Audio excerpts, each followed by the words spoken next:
I told everybody to be here at 9 so we could do our business meeting right away. But since we can't do that, I'm going to start with some of the things that we can do. So we have 8 nominations listed. Today we'll vote on Daniel Traynor to be Circuit Judge, U.S. Court of Appeals, 8th Circuit. We're also voting on 4 district court nominees: Angelo Comero, Southern District of Texas; Kazdeen Mitchell, Northern District, Texas; Michael Martin, Eastern District, Michigan; and Antonio Pozzo, Eastern District of Pennsylvania. The remaining nominations are listed for the first time, so we'll hold them over to future consideration, and I'll call on Senator Durbin for his opening comments. Thanks, Chairman Grassley. Yesterday's hearing I can't easily forget in this room, because I asked a question, Mr. Todd Blanche, about the opportunity he had to meet with the victims of Jeffrey Epstein. I asked him the same question the night before in my office, and he said, "Oh, I'll meet with anybody to talk about this." So I thought it was an easy question. Will you meet with those who are here today? There were 10 or 12 survivors of Jeffrey Epstein. And he said no. He wouldn't meet with them. And I asked why. I couldn't understand whether he thought they had a lawyer or needed a lawyer, but he wouldn't meet with them. It's incredible. After the hearing, I met with them. I'll never forget that meeting. You can imagine, and some of them are here today, and one will testify a little later before this panel. Try to imagine, if you will, one of these young women saying to me, "Jeffrey Epstein abused me when I was 13 years old." 13 years old. Visualize in your own family a daughter, a granddaughter, 13 years of age, who is a victim of this sexual predator. Should she at least have a moment with the Attorney General to tell her story? Is that too much to ask? Apparently it was. This is what I'll tell you. I don't believe a single member of the United States Senate would vote for this nominee after meeting with these survivors. To think that he turned down the opportunity to even meet with them. He went on to say, well, President Trump signed this law which required us to disclose the Epstein file. The law was necessary because he wouldn't voluntarily disclose them. Yes, President Trump signed the law after it was discharged in the House of Representatives because we had one new person who won a special election. It was an amazing political miracle that that law ever passed, but it had to pass so the American people would even have a chance of looking at these files. And now these women and many more are willing to come forward and say, don't stop with prosecuting 2 people, Jeffrey Epstein and Ghislaine Maxwell. There are more people you should consider.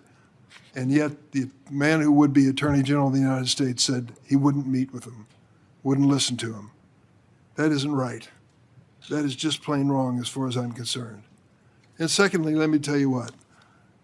I guess I was born in a different era from this president and people around him. But I kind of understood going into public life that if you wanted to get rich, this was the wrong job. You're supposed to take this job to serve the public, make enough money to get by, but not get rich. How did the president do in the first year of his second term? $1.4 billion added to his income from the cryptocurrency group. Why is that even relevant to this conversation? Because the president opposed the cryptocurrency idea for years, switched his position, and then Mr. Flowers, or Mr. Blanche, changed the regulation, the federal regulation of cryptocurrency. The time he changed the regulation of cryptocurrency in the Department of Justice, he had personally over $160,000 in cryptocurrency assets. He had to disclose that, and he had to send that to some other source. He sent it to his children. To lessen the regulation of an industry which generates a $1.4 billion windfall for the President of the United States and money for the person who was acting Attorney General is just plain wrong. Just plain wrong. And all the excuses in the world don't make a difference. And I'll tell you, that one document that he signed, imagine, if you will, if you've ever heard of this, the president, his family, and his businesses, because of the document signed by Todd Blanche, because of that, have no liability for any tax crimes they ever committed before the date of that document. No liability, no criminal liability. Every single one of us in this room has to obey the law. That's the basics in a democracy like ours. And when it comes to tax crimes, the same applies. Now there's an exception, of course, in the eyes of Todd Blanche. And that exception is the President of the United States, his family, and his businesses. That is just plain wrong. This man should not be Attorney General. Can I go ahead and introduce Go ahead. witnesses and stuff? If you want to. Yeah, Sure. because, okay.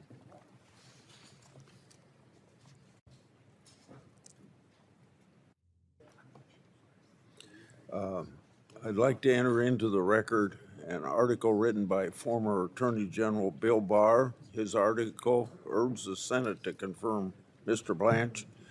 The article touts the successes of Mr. Blanche has already delivered while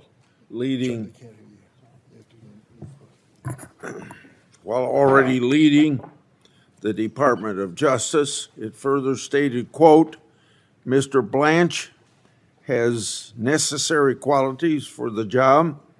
He is a skilled and accomplished lawyer with extensive experience in the department as a prosecutor and deputy attorney general.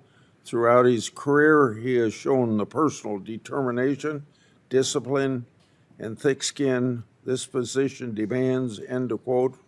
Without objection, it will be entered in the record.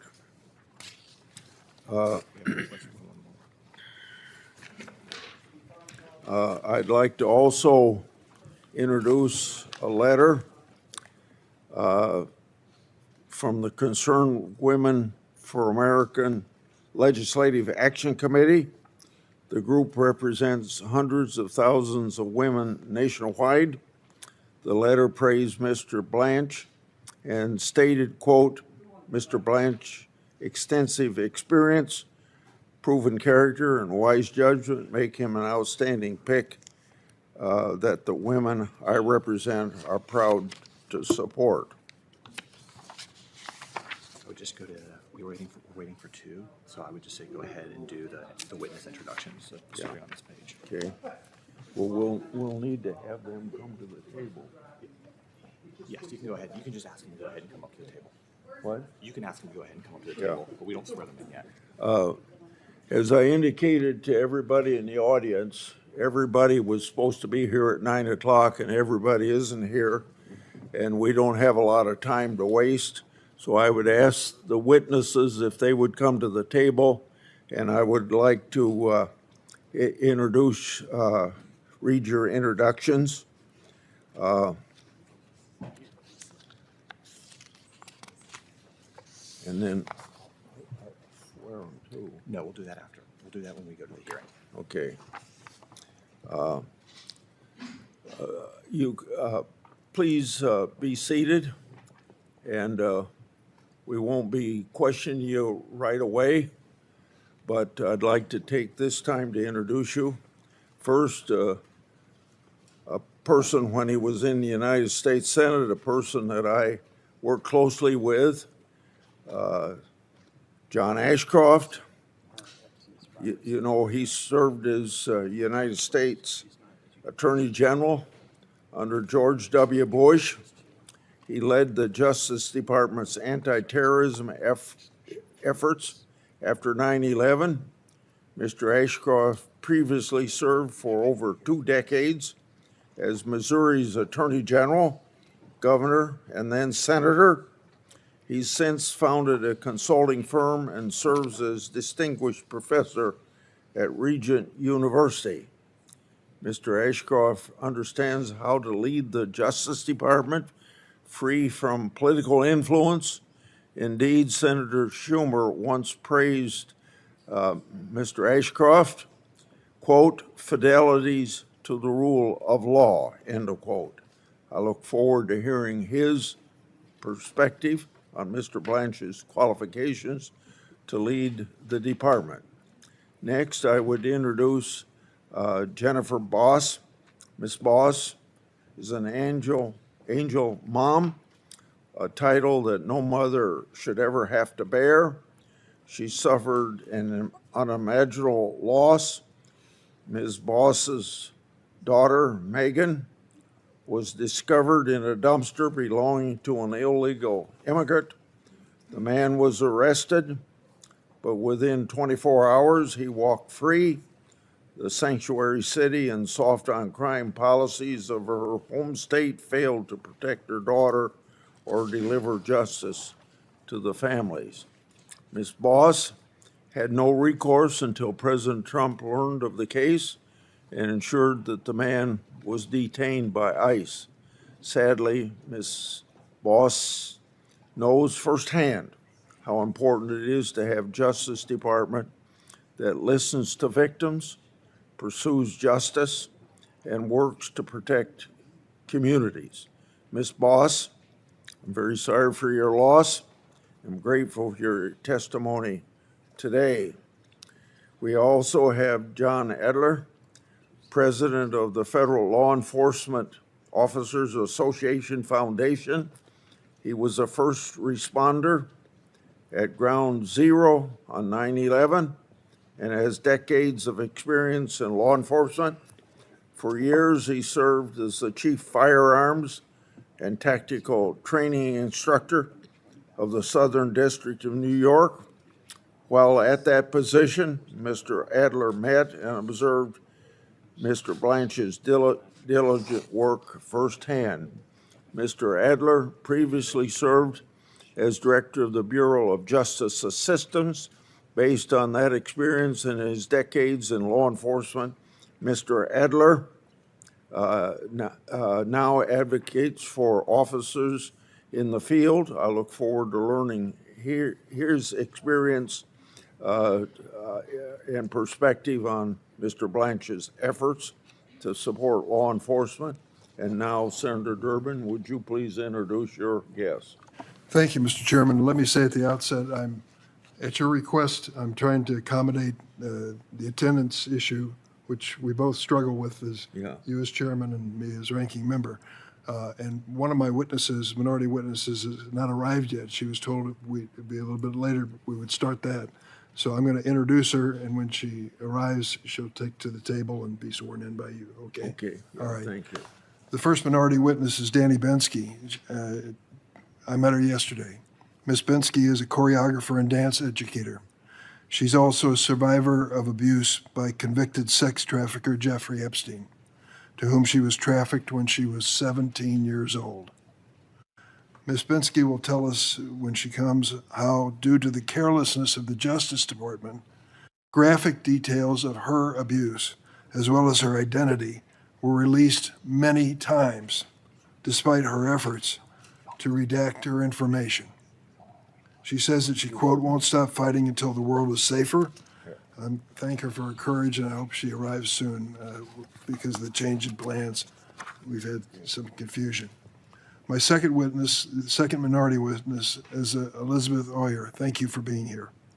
She was the Justice Department pardon attorney until March 2025. She oversaw the pardon office now run by the failed nominee and mega extremist Ed Martin. Prior to service in the Justice Department, Ms. Oyer was an assistant federal public defender in Maryland and a litigation partner at Mayor Brown. She's a graduate of Harvard Law School and the illustrious Georgetown University. She will tell us how her former office has devolved into a pay-to-play operation with mega donors jumping ahead legitimate pardon candidates, often without proper vetting, the height of corruption. How do we know this?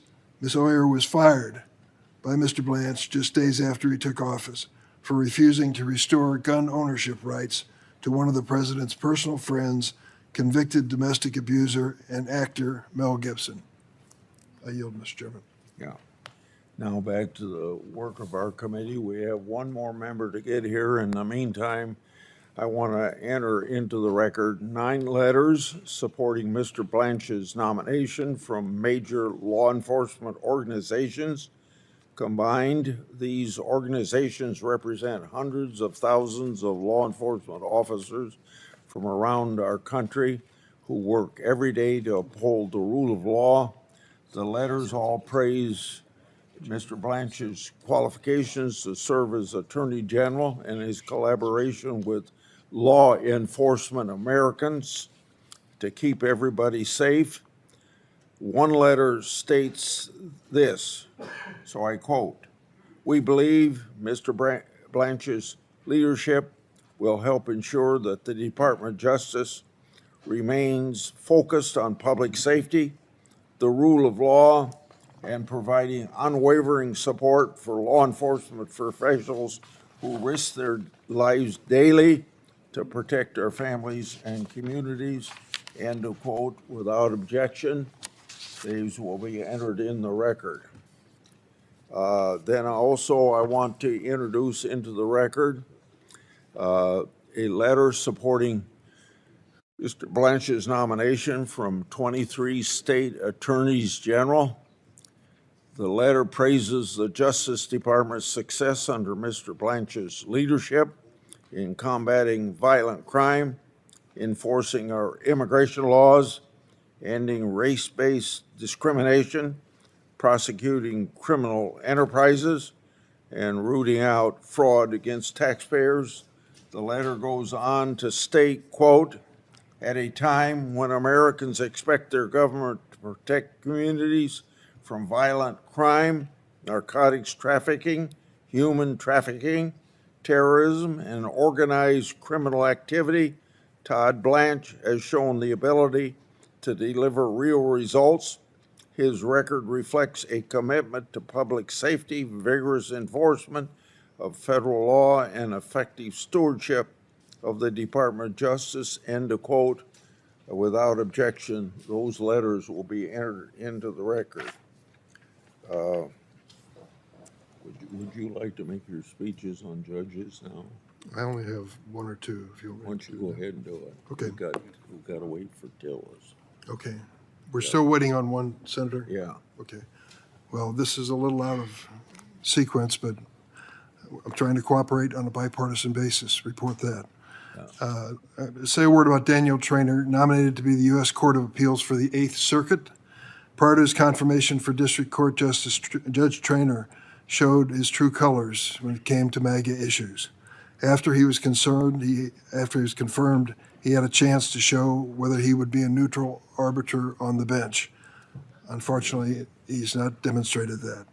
As one example, Judge Traynor has ruled in favor of the Trump administration in all 28 cases on his docket involving challenges from immigrants who've been detained by ICE under the administration's illegal mandatory detention policy.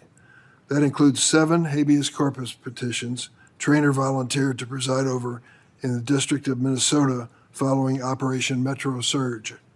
Judge Traynor is an outlier. Of the more than 17,000 cases in which federal district judges have ruled on ICE's mandatory detention policy, at least 15,000 were rulings against the Trump administration, including the vast majority of rulings by Trump-appointed judges. Yet Judge Traynor's partisanship was apparent when he served as a contributing author and signatory of a May 2024 letter from federal judges to the president of Columbia University. The signatories vowed not to hire anyone who attended Columbia University beginning that year. But Traynor denied a recusal motion in a case brought by Columbia Law School Initiative for a Just Society, implausibly claiming he wasn't biased against Columbia University, just said he wouldn't hire anybody who went to school there. While he was comfortable taking a position on this controversial political question, Judge Traynor refused to answer questions at the hearing as to who won the 2020 election. For the record, Joe Biden did, by 7 million votes.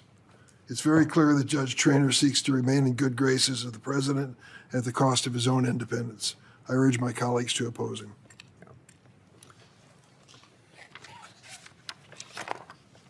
I'd like to introduce into the record a letter supporting Mr. Blanche's nomination. This letter is from the American Center for Law and Justice. The letter states, quote, Mr. Blanche has demonstrated the experience, judgment, leadership necessary to guide the Department of Justice at a time when the faithful administration of our laws is a paramount importance. His service as Deputy Attorney General and most recently Acting Attorney General, together with his distinguished career as both a federal prosecutor and defense attorney, has given him a broad understanding of the department's responsibility and the constitutional principles that must guide him in his work. Without objection, this will be entered in the record. Now we'll have 77 former Department of Justice official writing a letter in support of Blanche. So I'll enter this in the record, and I want to quote from this letter. Todd Blanche understands that the department's mission is to deliver justice, not to serve political interest and entrenched bureaucracies. He has shown the courage and institutional knowledge to restore the focus on public safety, law enforcement support, and the rule of law. His career path from paralegal to prosecutor to second highest position in the department gives him a perspective few others possess. He knows what works because he has lived it at every level. So without objection, the department, or the letter from 77 former DOJ officials will be inserted. We have a letter from the First Liberty Institute, the nation's largest legal organization dedicated solely to defending religious liberty. The letter states, quote, every attorney general faces difficult decisions that will inevitably generate disagreement. The proper question before the Senate is not whether members agree with every future judgment, but whether the nominee possesses the character, experience, legal ability, and commitment to constitutional government necessary to faithfully discharge the office. Mr. Blanche's career demonstrates those qualities. Without objection, that will be entered into the record. Do you want to ask if anybody on our dais wants to make any? Yeah. Is he here? He's coming, he's walking up. Okay. When Telus comes. Okay. We're still waiting on Telus. He's walking up right now. Should Yeah. can we start? No, we have to wait. He said he's walking up, is what they just told us. Okay.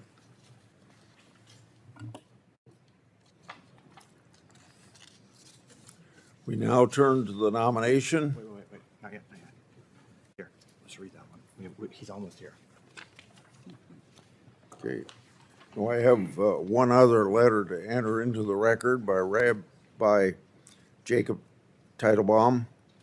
He praised Mr. Blanche's legal acumen and character, stating, and I quote, on more than one occasion, I witnessed Mr. Blanche's continue to provide first-rate representation after learning that a client was facing severe financial hardship, often taking on cases on a pro bono or substantially reduced fee basis. It was evident that to him, practicing law was not merely a profession, it was a calling rooted in fairness, dignity, and compassion. These are precisely the qualities that I believe our nation needs in its next Attorney General. firmness to the pursuit of justice, joined with mercy and respect for every person who enters the law, end of quote. Okay, we can vote now. Okay. We'll now turn to the nomination of Daniel Traynor to be Circuit Judge, U.S. Circuit Court of Appeals, 8th Circuit. Clerk will call the roll. Mr. Corning. Aye. Mr. Lee. Aye. Mr. Cruz. Aye. Mr. Pauly. Aye. Mr. Tillis. Aye. Mr. Kennedy. Aye. Mrs. Blackburn. Aye. Mr. Schmidt. Aye. Mrs. Britt. Aye. Mrs. Moody. Aye. Mr. Durbin. No. Mr. Whitehouse. No. Ms. Klobuchar. No by proxy. Mr. Coons. No by proxy. Mr. Blumenthal. No by proxy. Ms. Hirono. No by proxy. Mr. Booker. No by proxy. Mr. Padilla. No by proxy. Mr. Welch. No by proxy. Mr. Schiff. No. Chairman Grassley. Aye. On this vote, the ayes are 11, the nays are 10. The nomination will be favorably reported. Now we go to Angela Colmenero, Judge, U.S. District Court, Southern District, Texas. Clerk will call the roll. Mr. Cornyn. Aye. Mr. Lee. Aye. Mr. Cruz. Aye. Mr. Pauly. Aye. Mr. Tillis. Aye. Mr. Kennedy. Aye. Mrs. Blackburn. Aye. Mr. Schmidt. Aye. Mrs. Britt. Aye. Mrs. Moody. Aye. Mr. Durbin. No. Mr. Whitehouse. No. Ms. Klobuchar. No by proxy. Mr. Coons. No by proxy.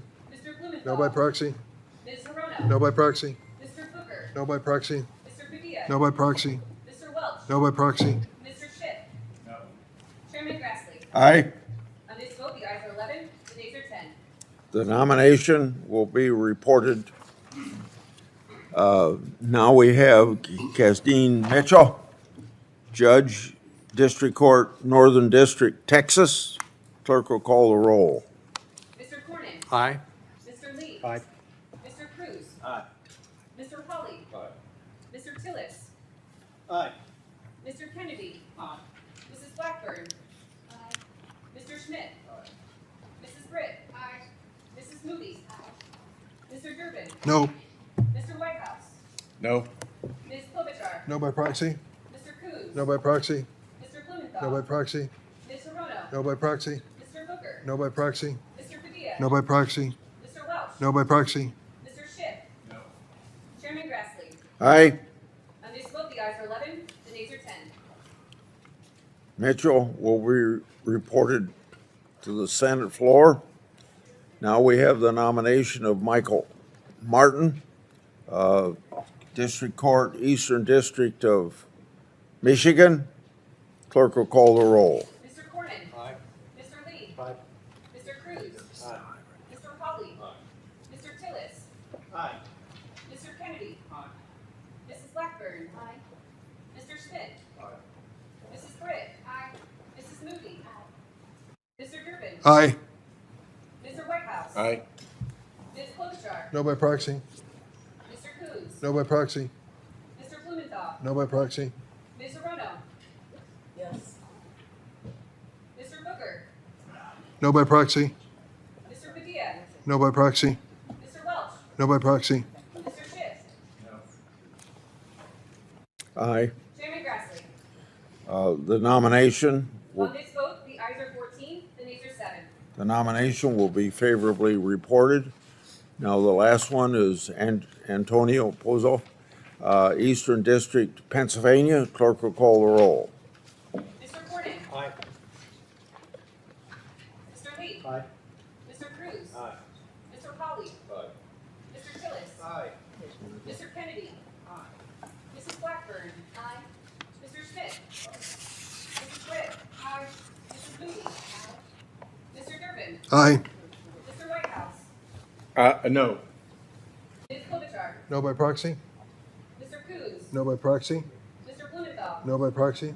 Ms. Hirono. No. Mr. Booker. No by proxy. Mr. Padilla. No by proxy. Mr. Welch. No by proxy. Mr. Schiff. Chairman Grassley. Aye. On this vote, the ayes are 12, the nays are 9. The nomination favorably voted on will be reported.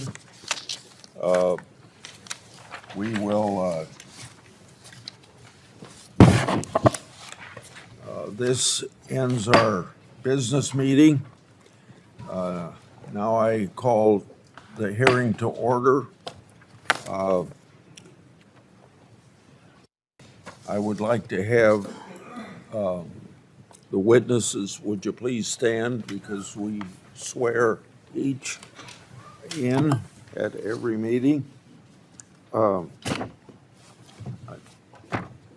you swear that the testimony you're about to give before this committee will be the truth, the whole truth, and nothing but the truth, so help you God? I do. They all answered affirmatively? Yeah, okay. Senator Durbin would like to give an opening, so Go ahead. You want to say something? I already said, I'm done. Okay. So, welcome back, Senator Ashcroft. Will you please begin your testimony, and then we'll go right down the list of people the way you're seated there. Well, thank you, Chairman Grassley and Ranking Member Durbin. I'm grateful to you, and please allow me just a moment to extend my condolences to the committee, the friends and colleagues of Senator Lindsey Graham. He had a vivid history of bringing out the best in people he worked with on both sides of the aisle. And we enjoyed his friendship, and I take this moment to say my condolences and my sympathy also to Jennifer Boss, whose daughter was brutally murdered. Allow me to thank you for your serious consideration and attention to the constitutional responsibility of confirming high-ranking executive branch officials. It's an honor for me to participate with you today by my appearance, testifying and sharing my profound support for the nomination of the Honorable Todd Blanche as Attorney General of the United States is something for which I am deeply grateful. Justice is best served in the United States through a commitment to uphold the Constitution and laws of this country. Integrity is an indispensable imperative for the rule of law. The rule of law is the best friend of constitutionally guarded liberty. For the highest quality administration of justice, law enforcement must never be diluted nor contaminated by personal bias or political preferences. Todd Blanche's record of upholding the Constitution and enforcing the law recommends him supremely to serve America as the 88th Attorney General of these United States. I know of no person of a higher commitment to integrity. He has spoken the unvarnished truth to those he works for and to those he works with. Todd's career stands as an outstanding record of public service. He is a consistently well-prepared, tough, but fair prosecutor, fundamentally focused on the Constitution. He understands that he has a profound responsibility in the Justice Department to seek justice, not merely to prosecute. 25 years ago, during my opportunity to serve as Attorney General, Todd worked as an individual in the Justice Department. And in his law school years, Todd worked with the Justice Department, and in that respect, upon graduation from law school, he clerked for several judges, two of whom are now serving on the respected nationally focused Second Circuit Court of Appeals. So he had an understanding of the law from both the prosecutorial side and the side of the bench. Following his clerkships, Todd became an assistant United States attorney as the U.S. Attorney Office for Southern District of New York, a premier prosecutorial office of the United States. He spent roughly 2 years as the co-chief of the Violent Crimes Unit, supervising there nearly 24 prosecutors.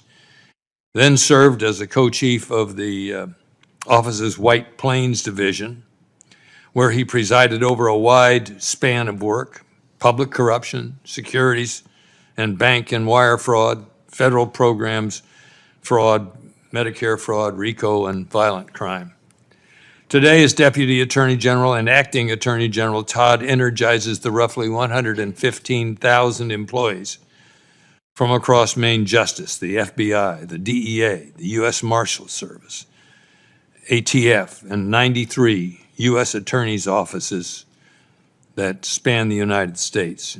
He's conducted the department's daily operations at full scale, demonstrating his readiness to manage the office in his own right. Todd therefore brings to the Department of Justice a relevant reservoir of experience, coupled with sound judgment on an array of different issues. They're all related to law enforcement and the administration of justice. He understands that the rule of law exists to secure this and safeguard the God-given rights of liberty and freedom in America. In professional moments, both private and public, I have seen Todd's thoughtful, decisive, yet humble leadership. He's a careful and willing listener, skilled at welcoming diverse viewpoints. He is adept at synthesizing and harmonizing different voices in complex situations. He is comfortable in being held to account, and he will require those in the department to be similarly accessible and accountable. Todd Blanche's record reflects a commitment to the rule of law and the Constitution. Our 250th anniversary properly reminds us that liberty is the core value of America. In fact, it's a core value of human existence. To safeguard this core cultural value, America needs an Attorney General exclusively devoted to the rule of law and who unfailingly will honor his oath to the Constitution. Todd Blanche is the right person for that responsibility. Mr. Chairman and committee members, thank you for what I consider to be a privilege to appear before this committee and communicate to you my unreserved endorsement of Todd Blanche for Attorney General of the United States. And I thank you for this opportunity. Thank you, Mr. Ashcroft. Now, Ms. Bensky. Thank you. First, I'd like to thank you and the committee. Microphone. Push the red button. There we go. Thank you. First, I'd like to thank you all, and thank you to the committee for hearing survivor voices. I'd like to remind you of who you're hearing from today. At this time, can my survivor sisters and family please rise? We may look like grown adults when you see us now, but we were children, young girls at the time of our abuse. These are the photos of when our innocence, dreams, and lives were stolen. Please take these faces in as you think of us as your own family, daughters, nieces, sisters. Now look at our faces and remember the women and families of who the DOJ re-victimized. You guys can sit. Thank you so much. I'm a teacher. In my school, if a student released a nude photo depicting a peer's sexual assault and abuse, they would almost certainly face expulsion. And yet, this is what our Department of Justice did to crime victims. Today, Todd Blanche has been at the helm of the release of nude images of survivors, the outing of Jane Does, and the exposure of more than 100 victims identifying information and documents describing horrific acts of abuse, including my own. Instead of treating this release as its own violation and holding the man who led it accountable, you have a decision on whether you place him in the highest law enforcement position in this country. In December, before the document release, our attorneys submitted 350 victims' names to the Department of Justice as victims' names to be redacted prior to the release. In that first release, I found my name in 2 places. In that next release in January, my name appeared again, but this time the redactions were so far worse. The files displayed not only my name, but my phone number, my former addresses, where I worked, and other identifying information. When my name appeared in the 3rd file release, it became difficult to believe that this was not intentional. Despite my lawyer repeatedly contacting the DOJ, seeking protection, my information continued to be exposed. And it's not just my name, it's the identifying information. These documents contain disturbing yet incomplete accounts of my abuse. They were available not only for the entire world to see, but my child, my students, my friends, my employers, my colleagues, and my family. It was humiliating. Worse, my FBI 302 exposed a Jane Doe who had fought for decades to conceal her identity. It's been absolutely devastating. Outing survivors causes real and irrevocable harm. While coping with our emotional distress and psychological trauma, we also have lost our privacy and confidentiality, suffered reputational harm, lost jobs, and now fear for our personal safety. We are not activists. We are crime victims. For us, this has never been about politics. It has been about getting justice for the crimes committed against us. And the redactions are not the only problem with Todd Blanche's nomination. Todd Blanche has never attempted to listen to us, the crime victims. Survivors in this room repeatedly asked to meet with Todd Blanche through multiple channels. He never responded. Yesterday, he said he would meet with us, with our attorneys, if they were present. But let's be clear, that was the first time that was ever communicated to us before yesterday. He simply ignored us for the last 8 months. He has been radio silent, and the silence was deafening. Crime victims deserve better from the nation's highest level of law enforcement officials. We deserve to be heard directly, not dismissed and ignored. There are numerous investigative leads that must be followed, despite Mr. Blanche's claim that there are none. Epstein and Maxwell did not abuse women and children alone. They did not build their operation alone. Others enabled these crimes, exploited victims, and avoided accountability for decades. You do not have to take my word for it. Several weeks ago, after examining the evidence, Chairman James Comer directed Todd Blanche to open investigations into 2 men connected to Epstein. The Epstein files are not merely a collection of embarrassing names and politically damaging associations. They are records connected to the sexual exploitation and trafficking of girls and young women. They contain information about how Epstein's network worked, who assisted him, and whether additional crimes can still be investigated. The Department of Justice should pursue every credible lead, not just work tirelessly, not just to shut down the investigations. The survivors in this room know there are investigative leads because they are our stories. Mr. Blanche knows it too, yet he has chosen not to pursue them. Mr. Blanche's actions have destroyed survivors' trust. According to public reporting, Mr. Blanche spent approximately 9 hours meeting with Ghislaine Maxwell. He did not even spend 9 minutes meeting with a survivor. Afterward, Maxwell was transferred to what many have described as a summer camp prison. We learned all of this through the news.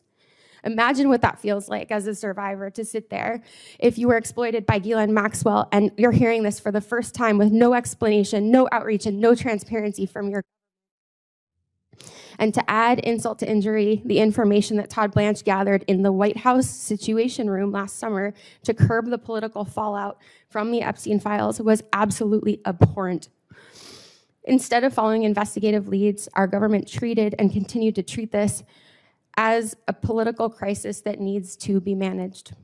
In our nation, everyone deserves equal protection under the law. Todd Blanche has been unwilling to protect Epstein survivors' personal information. And he has been resistant to investigate the people who helped Epstein and Maxwell commit those crimes. We need an attorney general committed to ensuring that everyone who facilitated Epstein's crimes is held accountable. Please, I implore you, please, think carefully and think about the girls in these photos. Thank you. Thank you, Ms. Bensky. Now, Ms. Boss.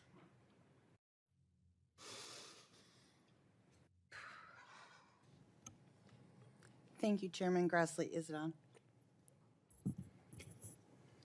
Thank you, Chairman Grassley and Ranking Member Durbin and members of the committee. Can you Here. pull it real close to you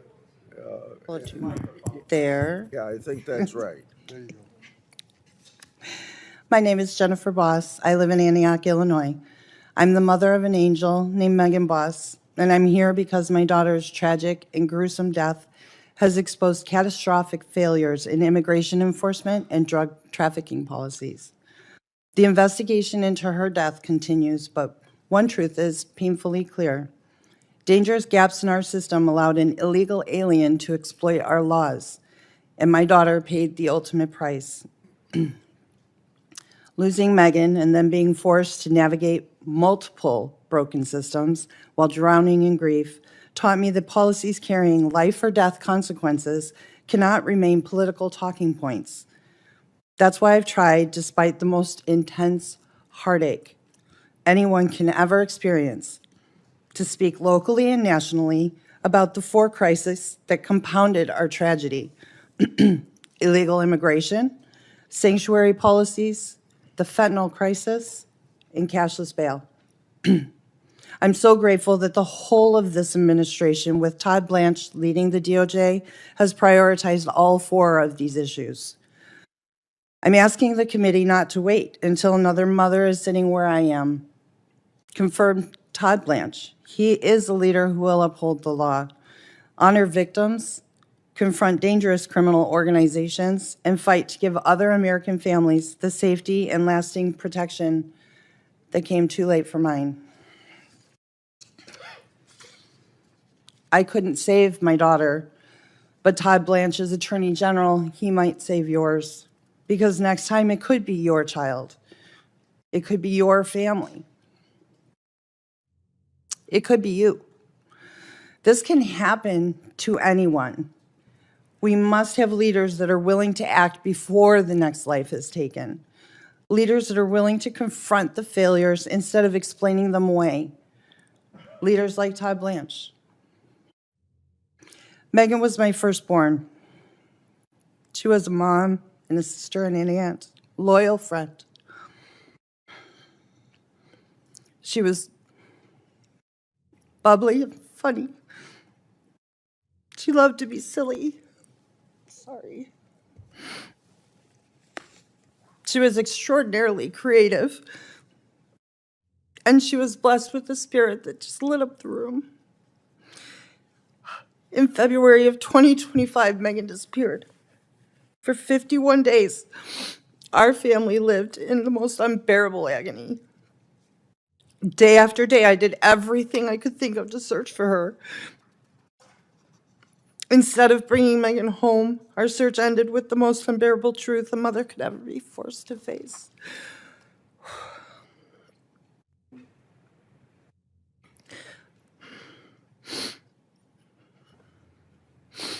We learned that Megan's life had been cut short and her body was concealed,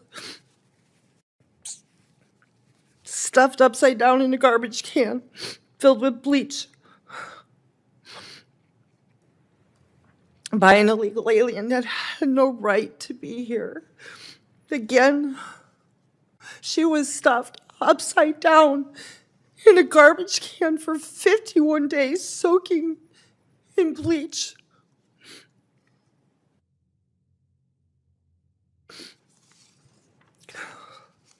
For 7 weeks, this man walked past that garbage can on his way to the bakery he worked at every day under a fake name. And during those weeks, I couldn't breathe or eat or sleep. We searched his neighborhood. We knocked on his door. We left Megan flyers with Megan's face on every surface we could find. And then I learned she was only a driveway distance away from us the whole time.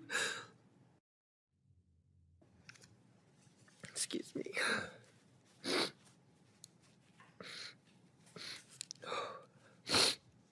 Not only was she killed, but her dignity was stolen in death. Had Megan not been identified by the tattoos that she loved so dearly, Even the beautiful image of my daughter that I hold in my heart, my head, it would have been replaced forever by the unbearable image of what had been done to her. Megan's daughter. She was only 5 years old when this happened. Her life with Megan and her right to know and make memories with her mom, it was stolen. This is Megan's bracelet. It's a charm bracelet we started when she was 5. And it has every memory on it from growing up. Every milestone, every place that we visit, anything that was important to her. It's here. This is her story. And these are the stories that she should be telling her daughter. I have to hope I can remember them all. There's so many.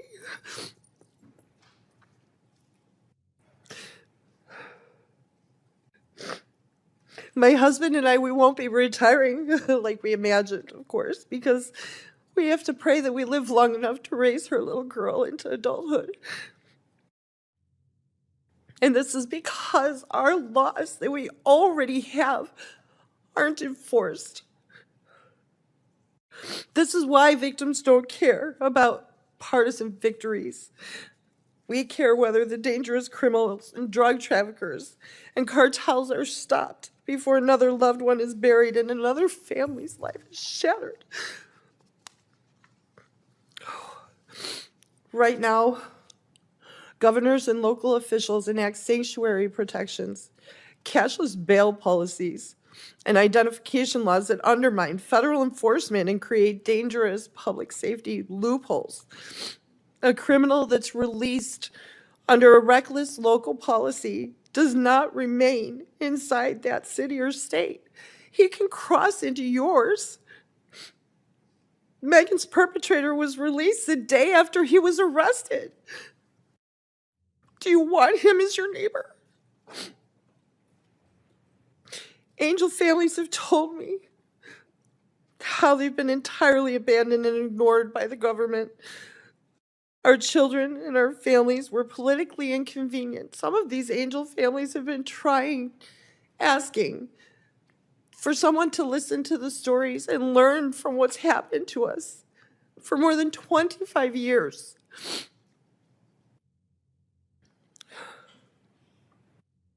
In this very room, the last angel mom that sat here was asked how come she was here and why did they have to sit through another hearing. That's beginning to change now under the current leadership of Todd Blanche. Angel families finally are feeling heard and respected and taken seriously. There is a renewed focus on prosecuting immigration crimes and the transnational criminal organizations, drug trafficking, and the like. So much work that's done by ICE and Homeland Security. Investigations goes unseen. It's not limited to detaining the individuals who escape detection at the border. Their work is life-protecting. From the time that I've spent talking with Todd Blanche, I knew immediately that he makes victims a priority. Under his direction, the DOJ has engaged directly with the angel families and treated us not like political props, but as partners in preventing future tragedies. And that's all that we've ever asked for. Justice can't bring our children home. Nothing can. So the justice that we're seeking now is the assurance that their deaths won't be ignored and they won't be in vain, and preventable tragedies from these laws not being enforced won't be repeated. I 100% believe Todd Blanche will be the one who can deliver that justice, saving lives of people who'll never know it. Thank you. Thank you. Thank you, Ms. Boss. Now, Ms. Hoyer. Good morning, Chairman Grassley, Ranking Member Durbin, and members of this committee. I am here as a public servant, a former Justice Department employee, and a concerned American who cares deeply about the future of our country. I had great hope that Todd Blanche would be an effective leader and a responsible steward of the Department of Justice, but he quickly proved me wrong. 2 days after Mr. Blanche was confirmed as Deputy Attorney General, he fired me from my position as the department's career pardon attorney. I declined to rubber stamp a political favor for a friend of the president, and it cost me my job. Mr. Blanche's office had asked me to recommend restoring the gun ownership rights of a convicted domestic abuser. I raised concerns about public safety, but Mr. Blanche's staff pressured me to go along anyway. I did not. Domestic violence is the leading type of homicide among women. When a domestic abuser is armed, his victim is 5 times more likely to be killed. But because this particular domestic abuser had a personal relationship with the president, Mr. Blanche's staff asked me to set aside my concerns. When I wouldn't, Mr. Blanche fired me within hours. He then took extraordinary measures to silence me. He sent U.S. Marshals to my home in an effort to prevent me from speaking with members of Congress. I was shocked to hear Mr. Blanche's testimony about this yesterday. What he said about my firing is provably false. His claim that it had nothing to do with the concerns I raised is contradicted by documents and evidence. His claim that he tried to call me before sending marshals to my home is flat out false. His claim that it is normal for DOJ to use armed law enforcement officers to deliver mail to the homes of its former employees is preposterous. The casual lies while sitting in this chair testifying to this committee are emblematic of a much larger problem. Courts across the country have said they can no longer trust the Justice Department to uphold the law and tell the truth. There are over 700 documented instances of DOJ violating judicial orders. There are nearly 100 cases in which judges appointed by both parties have found that DOJ presented false or misleading information in court. Earlier this week, a federal judge found that Mr. Blanche personally misled this Congress about the department's settlement agreement with President Trump. To the American public, it looks like Mr. Blanche is running DOJ as Donald Trump's personal law firm. He is using law enforcement powers to pursue petty grudges harbored by the president. These pointless vendettas are wasting our scarce resources and destroying DOJ's credibility. Mr. Blanche has repeatedly placed President Trump's interests ahead of the interests of the country. The collusive settlement agreement is a perfect example. It protects the entire Trump family and all of their businesses from any investigation or audit forever.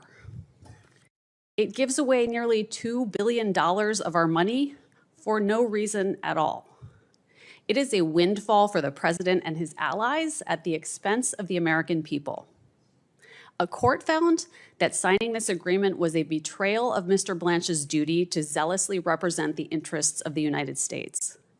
That is the most basic obligation of the Attorney General.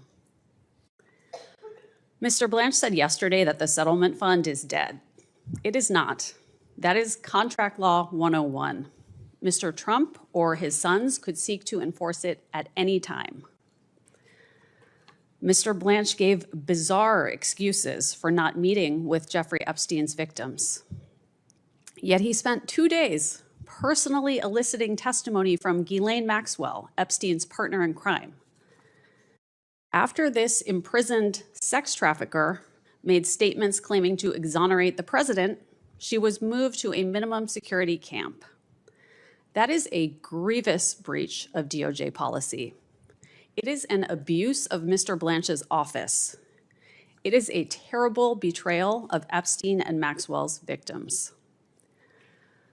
Mr. Blanche's callous approach to the Epstein case matches his cavalier attitude toward rearming domestic abusers. At the end of the day, the priority of this DOJ is protecting powerful men, even when it comes at the expense of vulnerable women.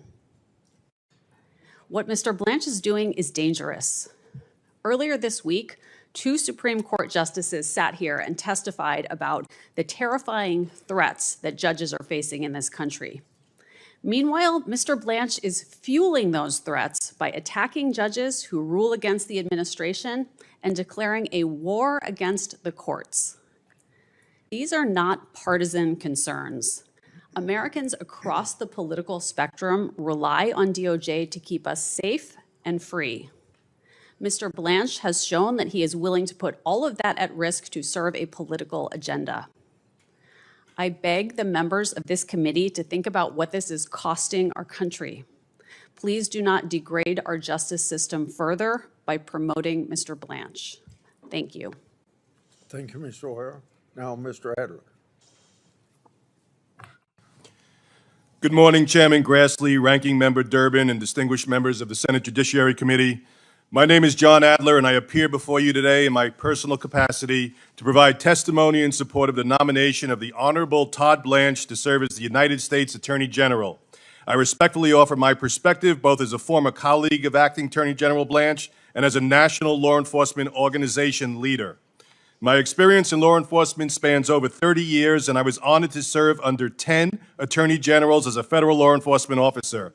Concurrent with my active duty law enforcement service, I also served as the national president of the Federal Law Enforcement Officers Association for 2 terms, representing federal offices from 65 different agencies nationwide.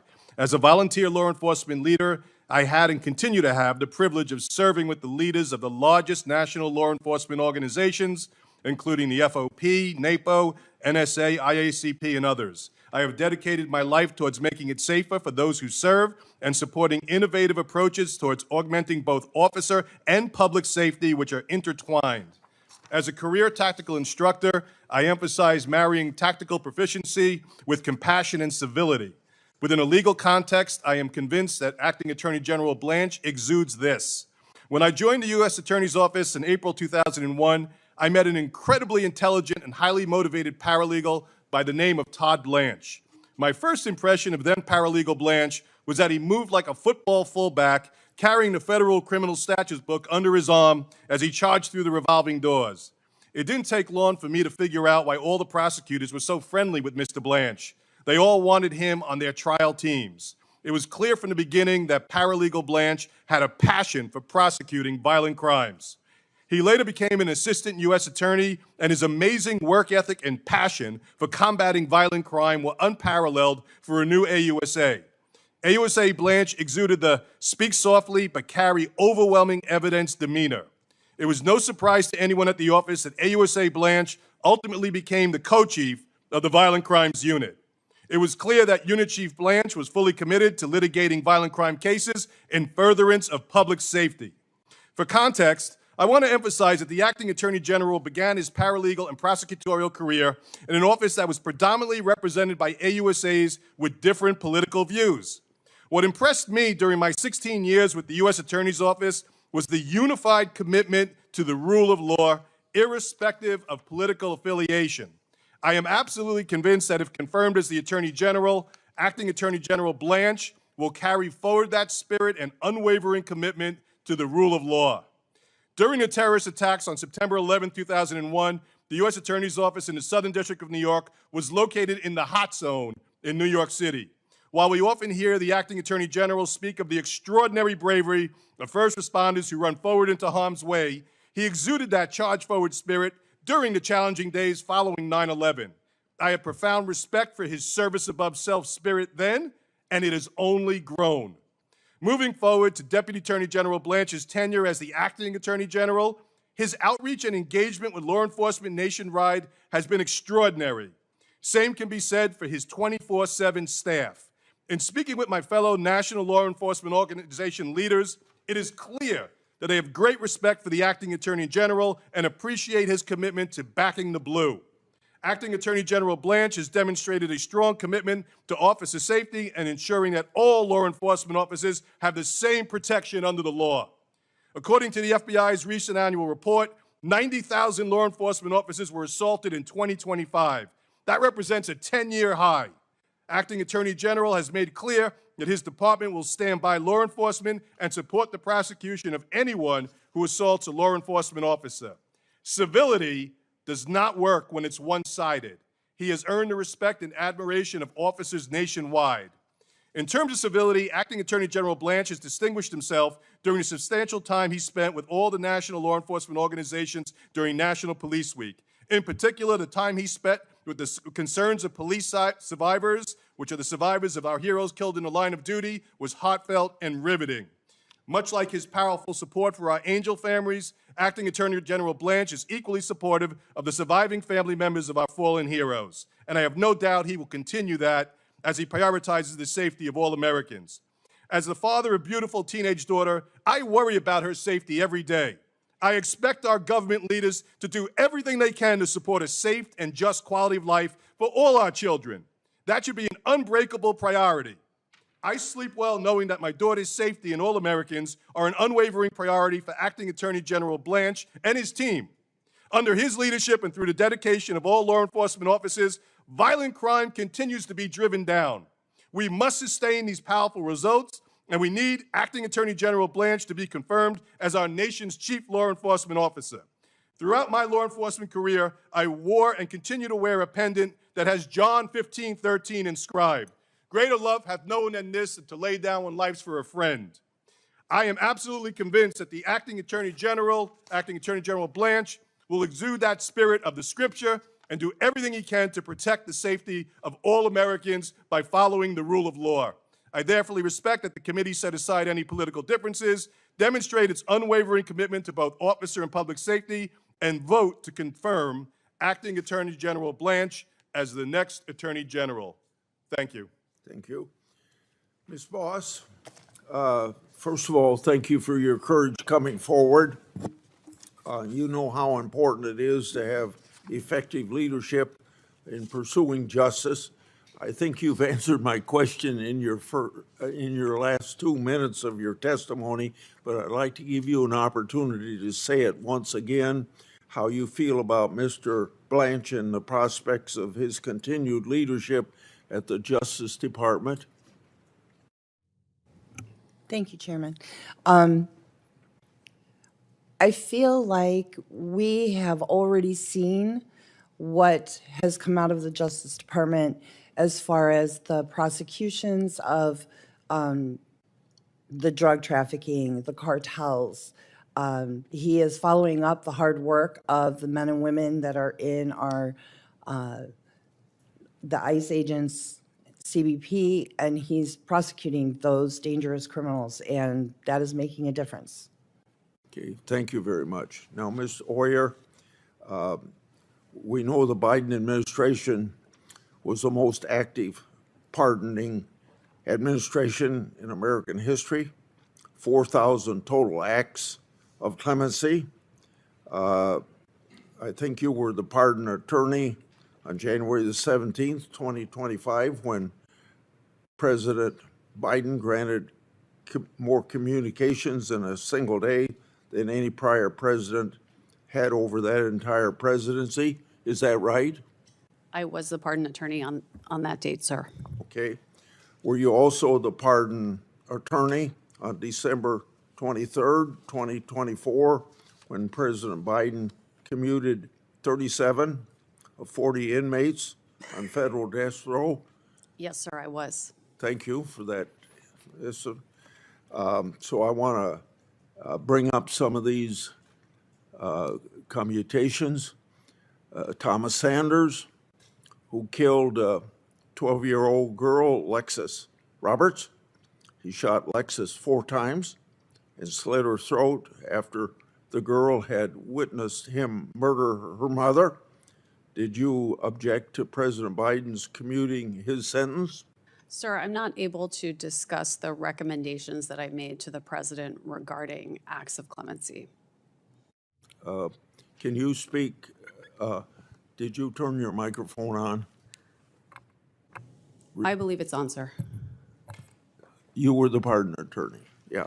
I In that was, case, yes. Yes, You sir. recommended, you didn't object to the recommendation. Sir, I'm not able to discuss the recommendations I provided to the president about Okay. clemency matters, which are I considered want to you to be know, covered by executive privilege. okay, I want you to know that I have read evidence that you made this recommendation. So are you telling me the evidence I read that I'm wrong? So did you make the recommendation, or you don't want, you're telling me you can't talk about it? Sir, just like Mr. Blanche explained yesterday, I'm not free to discuss the recommendations that I provided to the White House because they are covered by executive privilege. You can't even tell me if you contacted the victim's family? You can't say yes or no to that? Sir, I cannot talk about the discussions I had unless the White Okay. House chooses to waive the executive privilege. I would be happy to come back and speak with you or other members of this committee. And I think what I'm going to do is I'm going to tell you what I know. So let's go to the case of Jorge Avila Torres, who stabbed to death 8-year-old Laura Hobbs and 9-year-old Crystal Tobias, who were riding their bicycles in a Chicago suburb. He had also sexually assaulted at least one of them. And 4 years later, he strangled to death a 20-year-old naval officer, Amanda Snell, in her barracks. So you can't talk about this, but I have read evidence that you made this recommendation, and you can't even tell me yes or no whether you made that recommendation. Well, sir, what I can tell you is that President Biden did commute the sentences of 37 individuals who were on death row to sentences of life imprisonment, and all of those individuals will remain incarcerated for the rest of their lives, most likely in maximum security Okay, well, prisons. we know what the commentation did, but the fact is that they were taken off death row. Then we have the case of Dylan Roof, shot up a church in South Carolina. That made national history for a long period of time in his trial. He murdered 9 African Americans in a racially motivated attack. And you're telling me you can't talk about that, but I have read evidence that you made this recommendation. And since you can't comment on it, I'm just going to have to tell you that you made that recommendation. Robert Bowers murdered 11 people in Pittsburgh Tree of Life Synagogue in the deadliest attack on a local Jewish community in American history. And you're telling me you can't talk about the commutation of Robert Bowers, but I want to tell you that I have read evidence that you made this recommendation.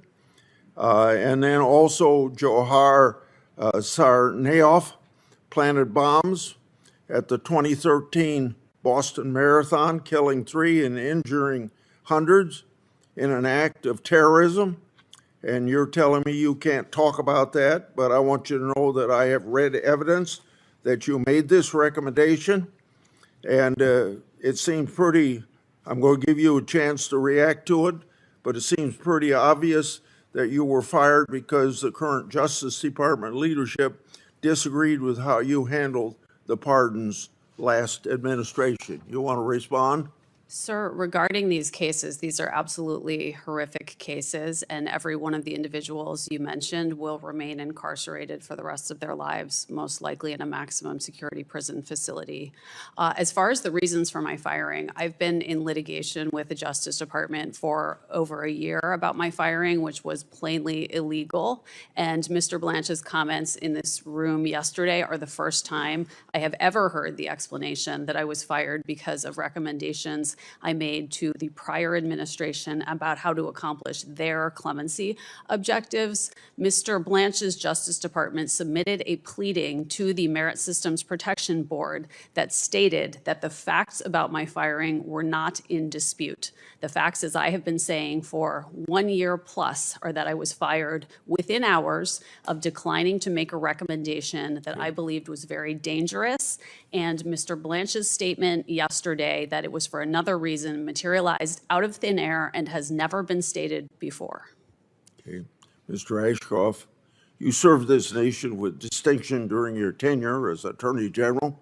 You know what it takes to do the job and to do it well. Based on Mr. Blanche's leadership of the Justice Department during this administration, do you believe he would serve as an effective and capable Attorney General? Well, I think the statistics and the history tells a story here. Thank you for the question. But Todd Blanche has a heritage and history of involvement in the Justice Department, pursuing the rule of law and enforcing the rule of law, and that extended from his time as an assistant in the office when I was Attorney General 25 years ago, to recent times when his aggressive approach in fighting crime has actually been a part of the effort that's driven down violent crime across the country, and particularly in cases where the department has been welcome to assist and work with local officials. In my home jurisdiction in Southwest Missouri, they had Operation Spring Cleanup, and a number of very important prosecutions were begun at that time, and I think it's a credit to him. I have no doubt that his commitment to maintaining the safety and security of Americans and their rights will be pursued in the pursuit of the rule of law and within the bounds of the Constitution of the United States, which is the framing that I think every American expects, that the Constitution and rule of law of the United States be followed and defended. Mr. Durbin. Senator Durbin. Thank you, Mr. Chairman. Ms. Boss, breaks my heart to hear the story of you and your loss of your daughter. And I just want to say my heart goes out to you and to your husband. Carrying on for her with your granddaughter is the greatest tribute you can give her, I'm sure. I'm sorry you went through this terrible tragedy. I'm glad you're here today to tell that story. Ms. Pinsky, it's hard to imagine that this government kept publishing your personal information. Did anyone notify them of this breach of privacy? Yeah, I mean, we notified them immediately back in the first document release, and even before the document release happened, after the Epstein Files Transparency Act passed. Like I said in my testimony, my lawyer teamed up with other lawyers and gave 350 names. And basically every batch that came forward, all the way through basically, I believe it was April, but in the January batch, I was exposed. So did this happen to any of the others who were present here? Oh, today? yes. I mean, all. I think almost all, yeah. Yes, there were hundreds of victims that were outed and Jane Does. And, you know, I do want to speak to just the damages for a moment. You know, we've been receiving threats. We've had loss of jobs. We've had loss of confidentiality and privacy. But there's another piece here, and it's that this idea of withholding information, we're trying to get justice. We have always been trying to seek justice. And we're seeing, if you just even look at New Mexico right now, that the New Mexico AG has attempted 5 times to get the files from Todd Blanche and from this DOJ, and it's obstruction. They are obstructing. So for us, yes, of course, there are so many damages. There are so many things that we are mourning the loss of, including a lot of our innocence and who we were as these young girls. But to still see it be obstructed after 30 years, and this is 5 administrations. We're not saying that this is just this administration. We've been at this fight for 30 years. So we just really hope that, you know, there's a huge impact as far as just releasing information and making sure that it's followed up on. I can't understand how this Attorney General can find 48 hours to visit with Ghislaine Maxwell, Yeah. who has been prosecuted for sex trafficking, Yeah.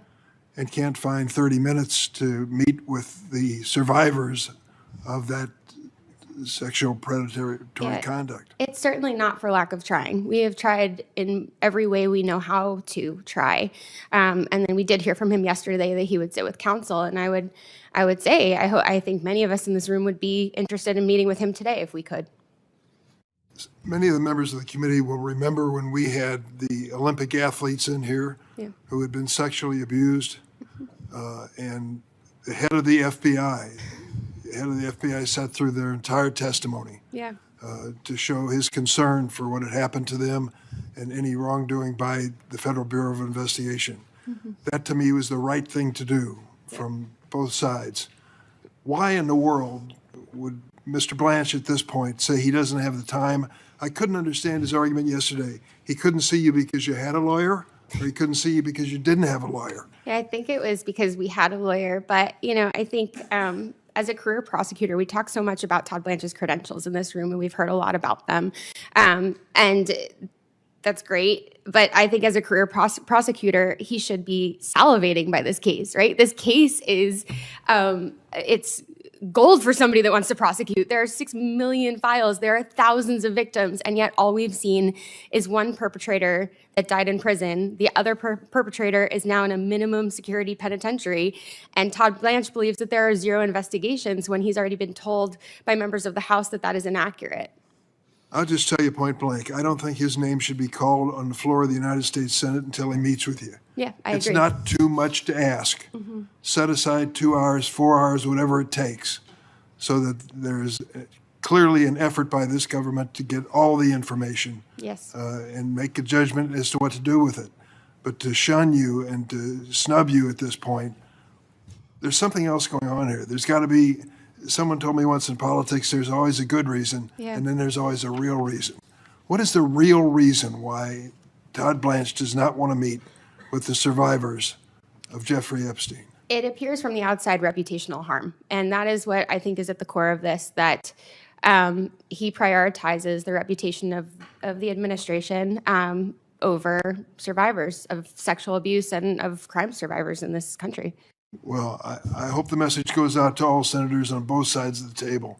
And I do want to say, to that end, we've been saying that we're not political. I've asked everyone, we've met with a lot of your offices on both sides, and every single conversation, Mr. Hawley, we had a great conversation with your office, right? It was amazing. And I feel so much hope leaving those spaces, actually. And when we had those conversations, it just felt like you see us as human beings. You don't see us like, we have survivors on both sides of the aisle. We are not here to be political. These are just our stories. Like 17-year-old me, I promise you, not political. But so when we have these very real interactions in your offices, we hope that you can put politics aside. It was something so beautiful that we saw during the Epstein Files Transparency Act. There was a moment where Marjorie Taylor Greene went and sat right next to Melanie Stansbury, and that is a moment that will live in my memory forever because they crossed party lines for something that was really important. So I hope that you can all do that. Thank you, Mr. Chairman. Senator Hawley. Thank you, Mr. Chairman. Just on that note, Ms. Please, Biskey, yeah. and for everybody who's here, all of the victims, thank you for being here. Thank you for standing up and telling your stories. Ms. Boss, thank you for being here and for telling us about your daughter. I'm sorry for what all of you have been through. So I want to say thank you and honor your voices and honor what you're doing. Ms. Oyer, if I could just turn to you. You were President Biden's pardon attorney, is that correct? I was the Justice Department's pardon attorney. You made clemency recommendations to the White House whether or not to pardon inmates, is that correct? My job was to make clemency recommendations. And in that capacity, you recommended that the President of the United States, Joe Biden, grant clemency to all 40 federal death row inmates, all of them, clear them out, correct? Sir, as I told Chairman Grassley, I'm not free to discuss the recommendations. Well, that's what your memo says. I mean, we have your memo. Your memo of November 4th, 2024 says, and I quote, disparity and undue severity of sentence, which are present in many, if not all of these cases, have been recognized as grounds for clemency. And you went on to recommend in that memo and a series of other memos that are now recorded and public record that the President of the United States grant clemency to murderers, rapists, and the most horrible offenders, all of them, clear death row completely out. I'm amazed you've been called here today. I'm absolutely amazed by it. But let's just talk about the people who you recommended. You talk about honoring victims. The people who you recommended get clemency and live at the expense and sufferance of taxpayers for the rest of their lives. Let's start with Dylann Roof. Dylann was a neo-Nazi who murdered 9 African-American worshipers at a Bible study in Charleston, South Carolina, 2015. Do you remember this case? I do remember it very well. I would hope you did. Here's his victims. You want to look at them? There they are. 9 of them at a Bible study in a church, killed in cold blood. The DOJ knew from day one that he had decided, I'm going to quote from the prosecutors, decided to attack African Americans because of their race. He further decided to attack African American worshipers in a black church in order to make his attack more notorious. More notorious. And yet you recommended that he be granted clemency, live at the expense of taxpayers for the rest of his life, substitute your judgment for that of the American judicial system. Do you stand by that recommendation today? Sir, I'm not going to comment on the recommendations that I made, but I can tell you that Mr. Roof is going to die in prison as. He's going to live in prison for a very long time because of you, because of your recommendations. And here's what you said in your memo of October 30th, 2024. You said that actually Roof is not a compelling candidate for clemency, but you recommended it anyway. Why? Because he suffered from anxiety, you said. Right? He suffered from anxiety. Did it ever occur to you that maybe the family of his victims might suffer a little bit of anxiety because he marched into their church and murdered them in cold blood because he was an incredible racist and he wanted to get on TV? Sir. Do you regret it? I'm not going to comment on the Do recommendations you regret it? that I made to the president. Let's talk about Robert Bowers, a man who regularly spewed such vile hatred of Jews. It's unlike anything I've ever seen. He barged into a Pittsburgh synagogue in 2018 and he shot everybody he could find, killing 11 innocent people who were there to worship. A federal jury in Pittsburgh unanimously recommended the death sentence after finding him guilty on 63 counts. Here they are. They're his victims. Take a good look. You recommended clemency for this person who went in and killed these people just because they're Jews. The other guy killed people just because they're black. This guy killed people just because they're Jews. A jury recommended that he be sentenced to death, and you substituted your judgment for theirs, and now he's going to live. Are you proud of that? Sir, what I am proud of is the fact that I took my job as pardon attorney extremely seriously. Apparently not seriously enough. You certainly didn't take the victims seriously. Then there's Jorge Avila Torres, who wasn't just a murderer. He was a serial killer and a rapist. Sir, Here is who he assaulted and killed. He sexually assaulted and killed 8-year-old Laura Hobbs and 9-year-old Crystal Tobias in a Chicago suburb in 2005. And then 4 years after that, he committed another murder. He slaughtered a fellow service member, Navy Petty Officer Amanda Snell, in 2009 while she was in her barracks. That's what he did. And you recommended clemency for this individual, and now he'll live his life at the expense of taxpayers because you substituted your judgment for that of the American judicial system, jury, judges, the whole lot, and yet you're here to tell us that you're somehow a victim? I don't think so, Ms. Oyer. I think your judgment is astoundingly terrible. I'm amazed that this side of the aisle has called you, and I just ask my friends on this side of the aisle, do you agree with this? Is this what you want?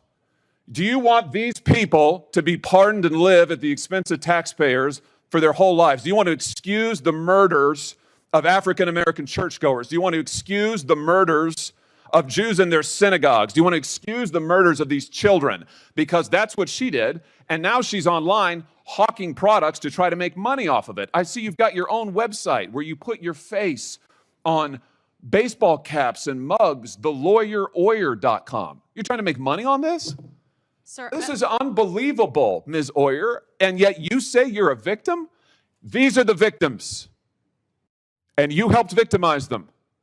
And what you're doing is wrong. I hope every member on this side of the aisle will repudiate what you have done and what you stand for. Thank you, Mr. Chairman. Sir, I assume that your questions directed at me were rhetorical and that you're giving They're not a speech. rhetorical at all. I asked you to respond, and you said you wouldn't. So what I did is I read to you what you have said. I quoted verbatim, and I'm happy to keep doing it. In fact, I'd ask now, Mr. Chairman, that this report, Restoring and Strengthening the Federal Death Penalty Report, be entered into the record. It contains information regarding Ms. Oyer, her recommendations, and the track record of all of it. The written records are here. I ask to be entered into the record.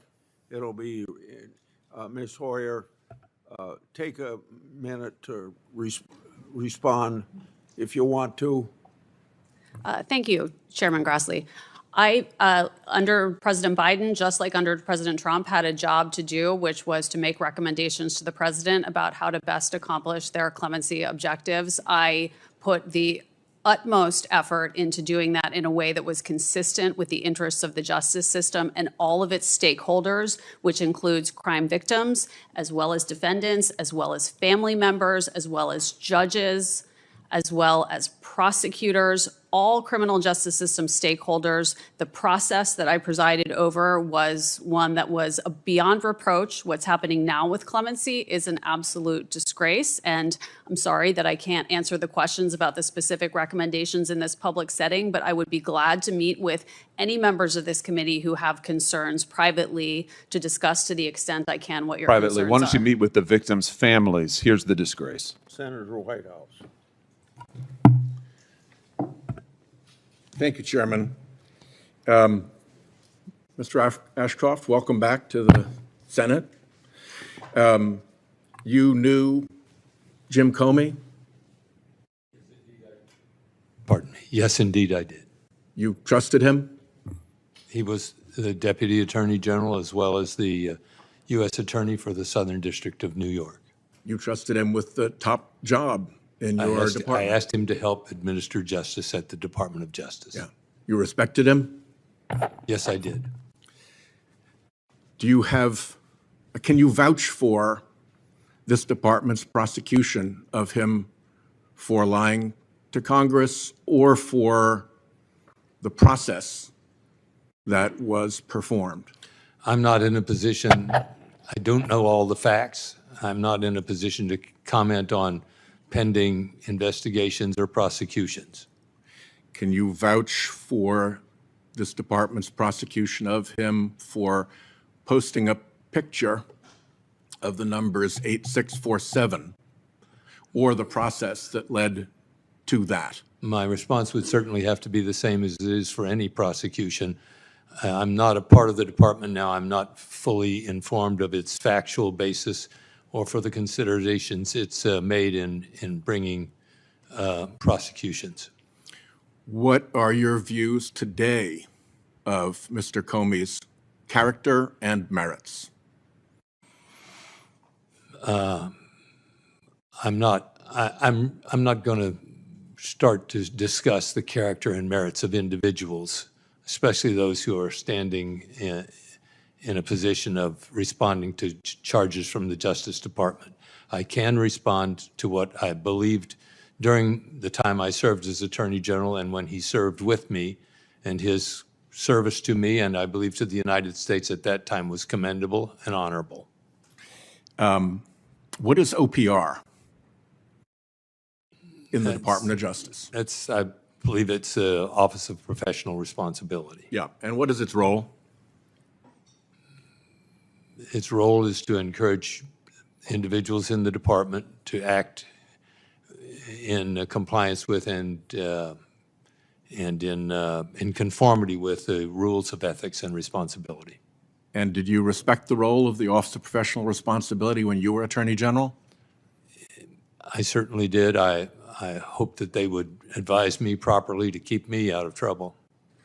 If the Office of Professional Responsibility were functionally disabled by an administration in the Department of Justice, what message would that send to the line prosecutors?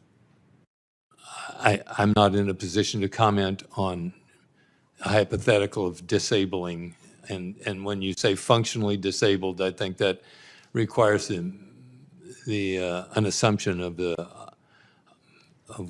what does functionally disabled mean. I personally,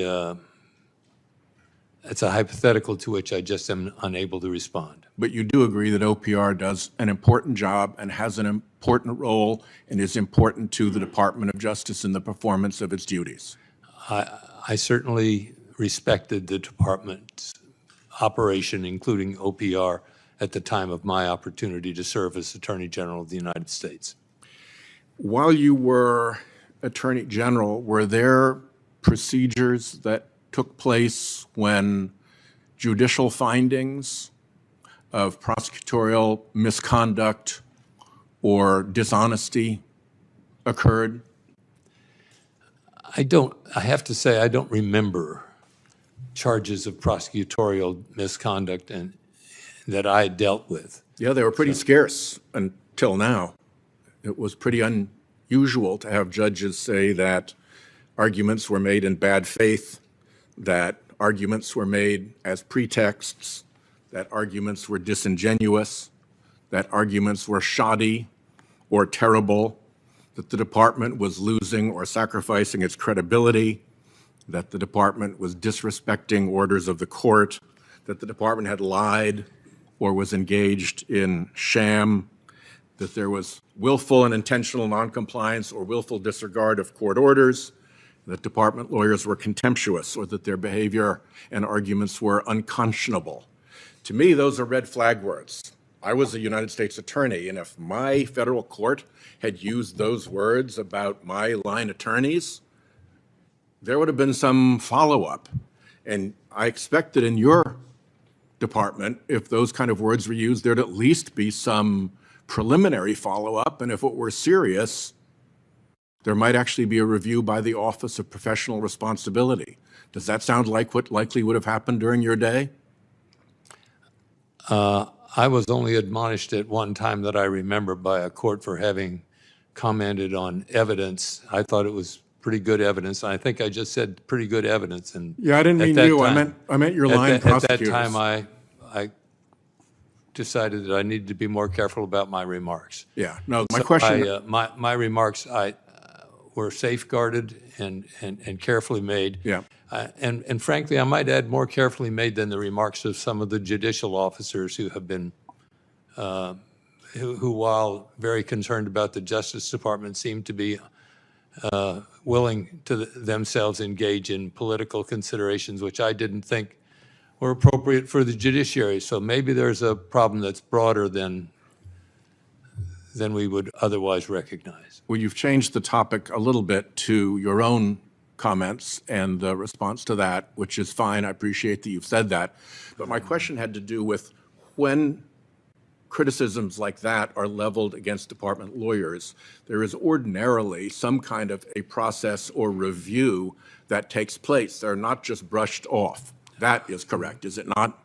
Yeah, it's certainly the reason that the Office of Professional Responsibility exists to safeguard against things that are not responsibly done or undertaken in a way that discredits the department. Public confidence in the department is very important. Indeed. And the rule of law, guided by the Constitution, is at the foundation of our safeguarding liberties. And I take that seriously. I believe that with all my heart when I served, and I believe it today. Thank you, sir. Senator Schmidt. Thank you, Mr. Chairman. First and most importantly, I want to thank all the victims who are here for your courage to come forward. This is not easy to do, to relive everything. So thank you for being here and telling your stories. Ms. Oyer, I want to turn to you. You were Biden's pardon attorney, and I want to make sure I'm clear. Your testimony here today is that you were fired because you wouldn't recommend restoring Mel Gibson's gun rights. Is that right? I was fired just hours after I declined to make that Okay. recommendation. You can't think of another reason why you might have been fired. That's the only explanation that I'm aware of. The Justice Department actually put in a pleading that was submitted in my appeal of my firing, the fact that the facts of my firing are not in dispute. On November, and you talked about you're concerned about public safety. On November 4th, 2024, you authored a 73-page memorandum recommending the commutation of all 40 federal death sentences. Isn't that correct?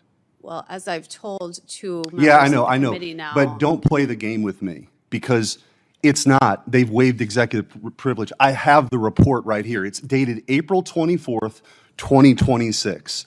It's actually, your memo is quoted in here. It's public knowledge. And the idea that you would come here, you know that already. You would come here and disparage somebody else and not be willing to answer questions about how you commuted the sentences of murderers is ridiculous. I can't believe that you're here to do that. I don't have the authority to commute Do you anyone's deny sentence. it? Do you deny that you authored the memo? I'm not sure which memo you're referring to. I'm referring to the November 4th, 2024 73-page memo. Do you deny authoring it? I can't say without having It's the memo in ridiculous. front I honestly, I can't believe you It's did. something I You authored. did, and everybody in America and in the world can pull it up. So it's a ridiculous. like a Do you document. That also? looks like a document that has DOJ's logo on the cover. Yeah, and it quotes your letter. It quotes your letter. I don't know You're what you're letter losing credibility. You should just admit it. You should just admit you authored it. Everybody knows you authored it. So I'm not going to waste any more time on your convenient little game you're playing here. You also authored and recommended the commutation of the Boston Marathon bomber, the Tree of Life synagogue murderer, and Dylan Roof. We all know this. How many pages of the 73 pages did you dedicate to victims? Because you expressed your concern over victims. How many pages were dedicated to the victims? Sir, I don't have the memo. I can that tell you're you referring to 3. in front of me. 3 pages. 3 pages were dedicated to the victims. So I also happen to have, I made a special access request last year under the Presidential Records Act for documents from the Biden White House on the abuse of pardons and commutations. We recently got those documents. I want to show you a couple. Here's one. It's dated December 3rd, 2024, and it's an internal memo on the commutation of the 37 death sentences that you were involved with. The memorandum states that the White House worked with reporters to, quote, ensure positive coverage. It says the White House gave advocates, the elected officials, resources and key messaging to amplify the news. You personally recommended commuting all 40 death sentence cases, an even broader action than Biden took. Again, that included Dylan Roof, the Boston Marathon bomber, the Tree of Life synagogue shooter. Did you know that the White House was using your recommendations as a PR stunt? Sir, I have no idea what document you're referring to currently. Well, let me just ask you in general, did you know that they were planning to message around your commutation? Sir, I was not an employee of the White House. Okay, I I'll didn't take that work- as a no. I'll take that as a no, but they used your ridiculous recommendation as a veneer of legitimacy. Document 2. I was called here to talk about Mr. Blanche's nomination. Yeah, I for know that's what Attorney you thought General. you came here to talk about. But the reality is your credibility is gone. You can't come here and do the political bidding of the Biden administration. And then when you're called out on that and being fired, and thank God you're being fired. You know what I really think? I think you thought you came here and you're selling merch, by the way. Do we have the hoodies that are up for sale? You sell merch. Let's show the hoodies. I think you came here thinking that you were going to be ordained the high priestess of the resistance. That's what I think. That's why you're denying simple facts that you authored the memo commuting the sentences. Everyone knows that. And we have documents now from the White House that they use that memo as a PR stunt. And so the idea, you have no credibility to talk about Todd Blanche. You have none. You've come here, you deny basic facts, you recommended the commutation of murderers. You gave no quarter at all or any time to the victims of these brutal murders. So again, I can't believe you've been called here by the other side, but I'm glad we've had an opportunity to expose your hypocrisy. Thank you, Mr. Chairman. Senator Hirano. Thank you, Mr. Chairman. Thank all the witnesses for being here. As a continuation of the confirmation process for Mr. Blanche, we are here to determine whether or not Mr. Blanche, who continues to be President Trump's lawyer and all that that implies, should be the Attorney General of the United States of America, who is supposed to be defending the Constitution, not the President. Ms. Bensky, thank you so much for being here and for all of the other Epstein victims. Mr. Blanche was asked whether he would meet with you, and because we knew that he had refused basically to meet with the victims of the Epstein crimes. And he offered apparently yesterday, and he made some excuses about it not being appropriate for him to meet with the victims directly. Why, I do not know. Understand, yeah. But he offered up a staff person, and I understand that a staff person from his office contacted you and others, and offered to meet with your counsel. Is that correct? Not with you directly. I am not aware of a staffer reaching out. I can ask, but we have not heard from a staffer. No, we have not heard from a staffer in the last Okay, 24 hours.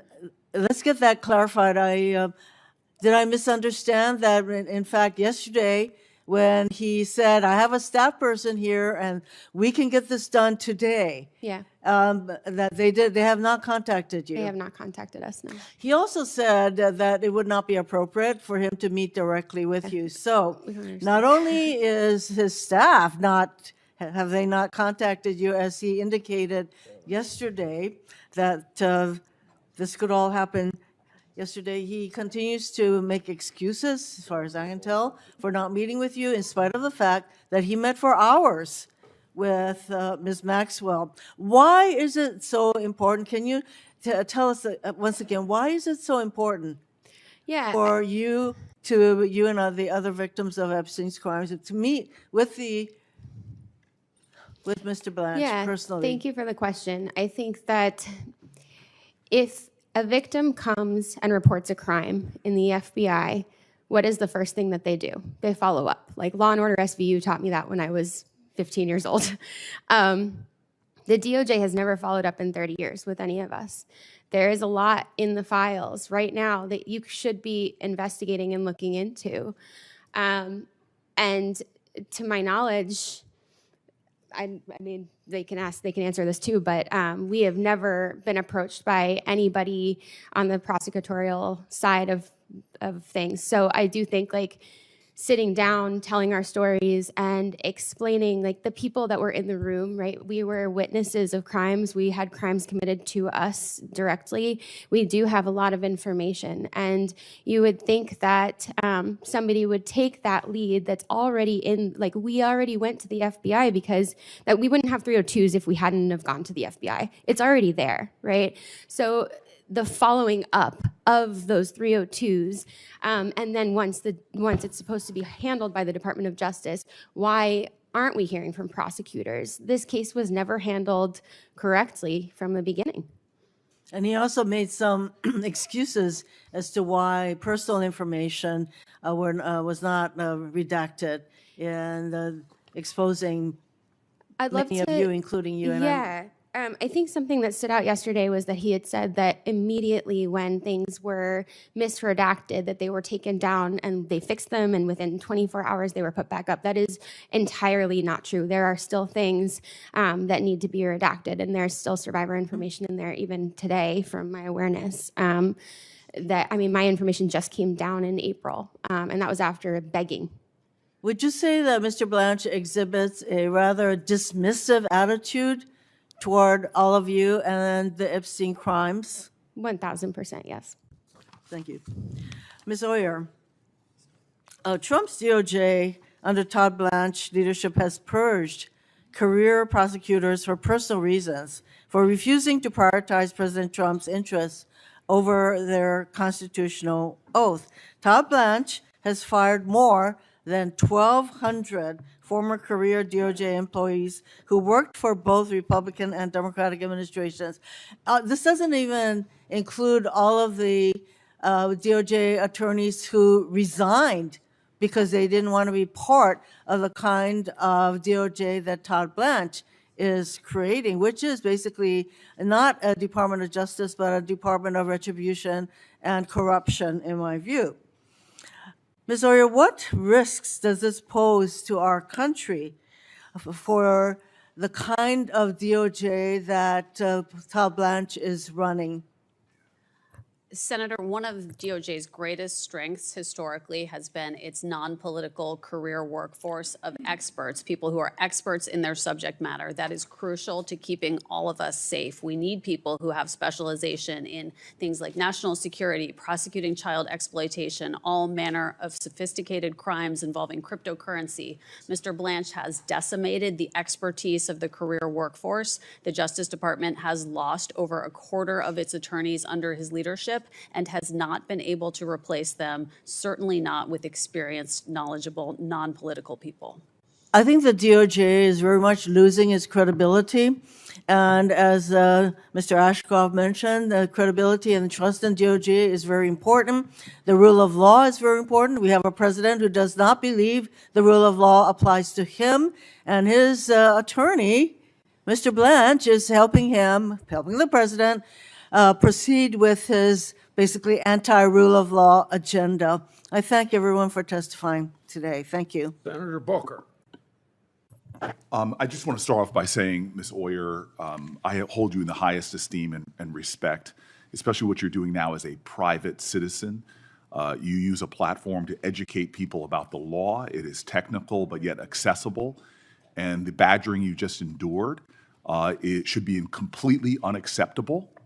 You were asked to comment on things you didn't have before you. The treatment here, to me, is just outrageous, and I apologize on behalf of the United States Senate.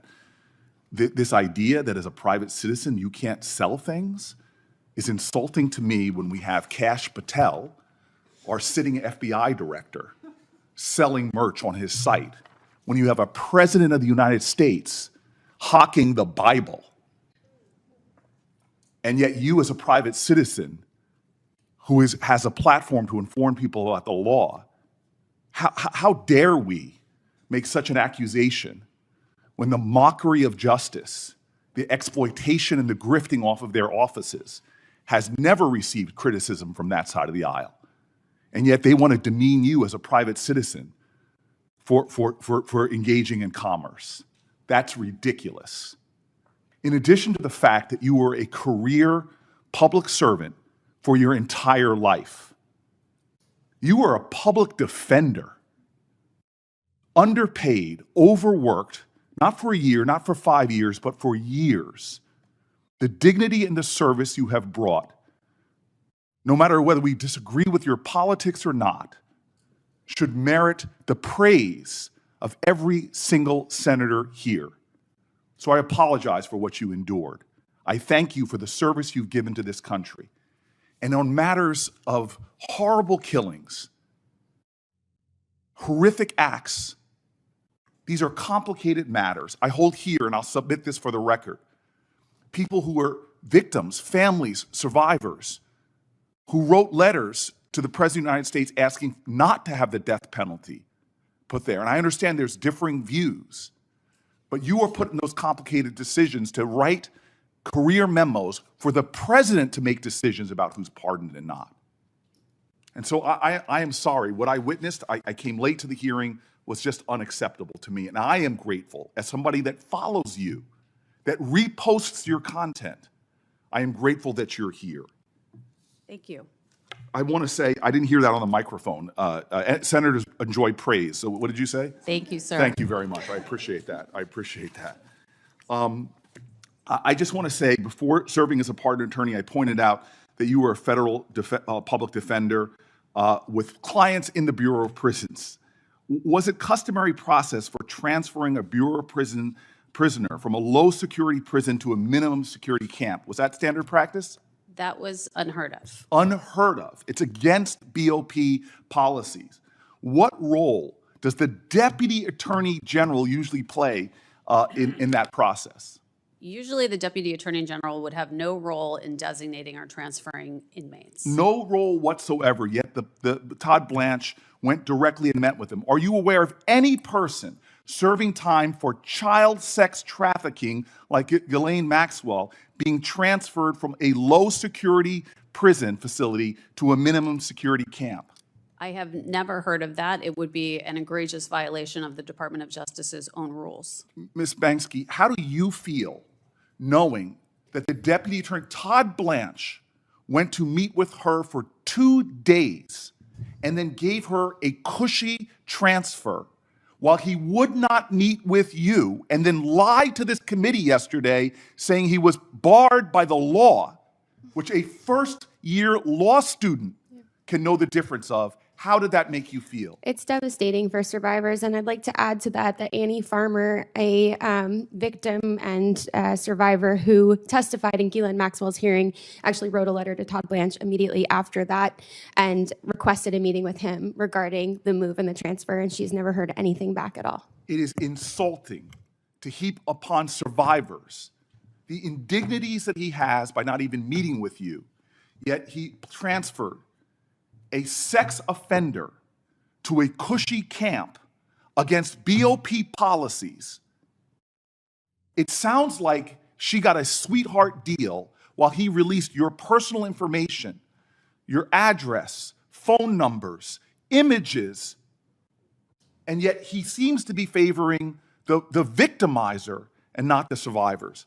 I'm out of time, and it's honorable to see Mr. Ashcroft here, sir. I know you. I know your record. We may have disagreed on policies, but I also know you would never, when you were reviewing a merger, you would never go out to dinner with the parties of that merger. It would be unacceptable for a person that is supervising a matter to attend a social event with those people before your lawyers. It's about ethics. It's about the appearance of impropriety. It's about following the law.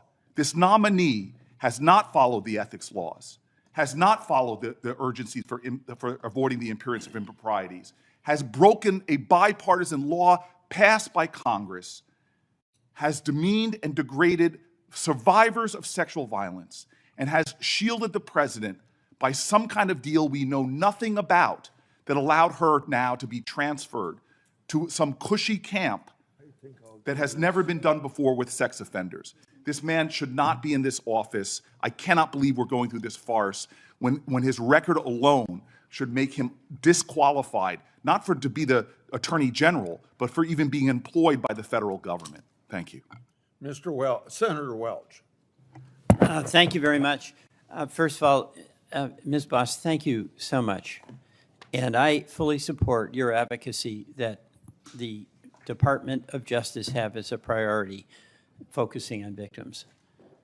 And I also want to express to the Epstein victims my appreciation for allowing me to be with you yesterday and be so uplifted by your support for one another and all you've done to ennoble the rights of victims and the strength of victims to recover.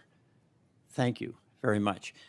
Mr. Ashcroft, I wanted to first of all say we seem to have a problem in Missouri with the attorney generals not being able to keep their job. They all end up in the U.S. Senate. You started quite a trend with Mr. Hawley and Mr. Schmidt. Well, in all deference, it should be remembered that a very important member of the Senate named Jack Danforth That's right. had previously served as Attorney General of Missouri. So myself excluded, I have been privileged to be in a line of individuals that I believe have rendered very significant and valuable service to this nation. Well, I think you, thank you, and I agree with that. And I think, first of all, I want to express to you how much I've admired your career. And I think that being an Attorney General is probably the most difficult cabinet position.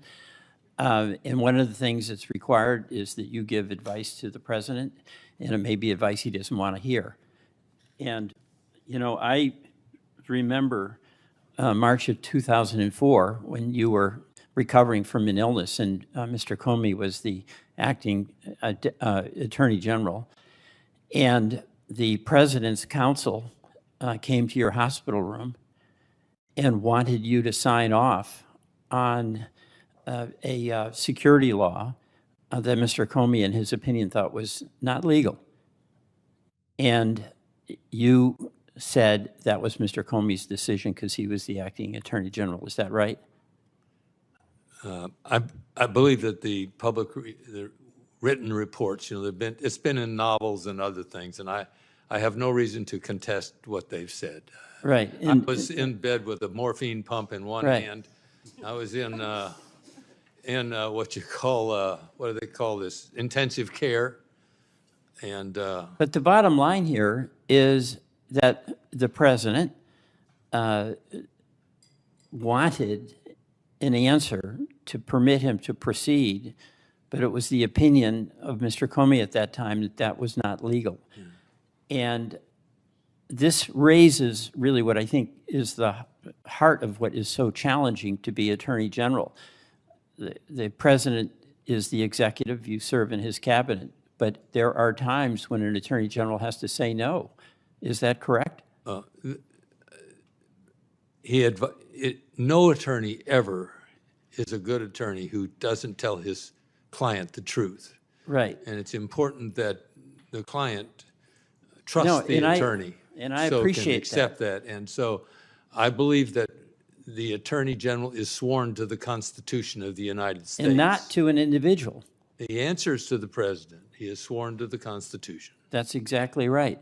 Now, also, when the Enron case, which was an explosive case, came up, you had received contributions in your political career. They were totally and completely legal.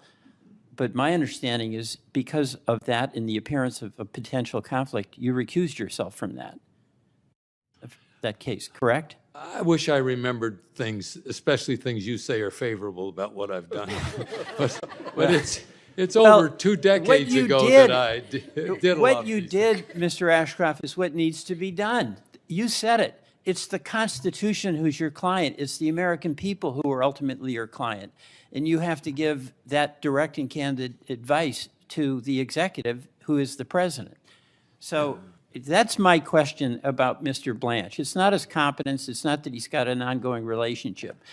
But could you imagine serving as Attorney General and having President Bush come to you and say, by the way, who paid you $9 million before you got to be Attorney General to represent him in criminal actions, okay?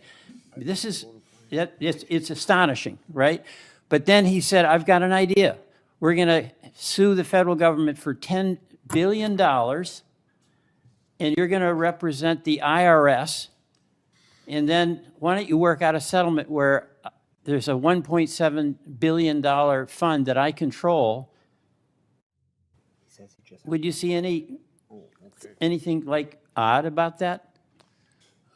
I didn't have that situation. I didn't have a president that had been the subject of illegal disclosure of his activities. No, but criminal disclosure. I want to get to your judgment on this because but I swore to tell the truth, the whole truth, and nothing but the truth. That's a big challenge in an oath, and so I want to give my answer and not your answer, although I respect your question. No, but what I'm asking, you have incredible credibility, incredible character, incredible credibility is kind of almost like Senate speech. Right, but unbelievable believability. I mean, no, yes, I was in this body myself and sat on that side of the dais, but well, you wouldn't have had that reputation if you were a senator. I mean, this is because you stood up to the president. Oh yes, I would. I was honest as a senator. I have to.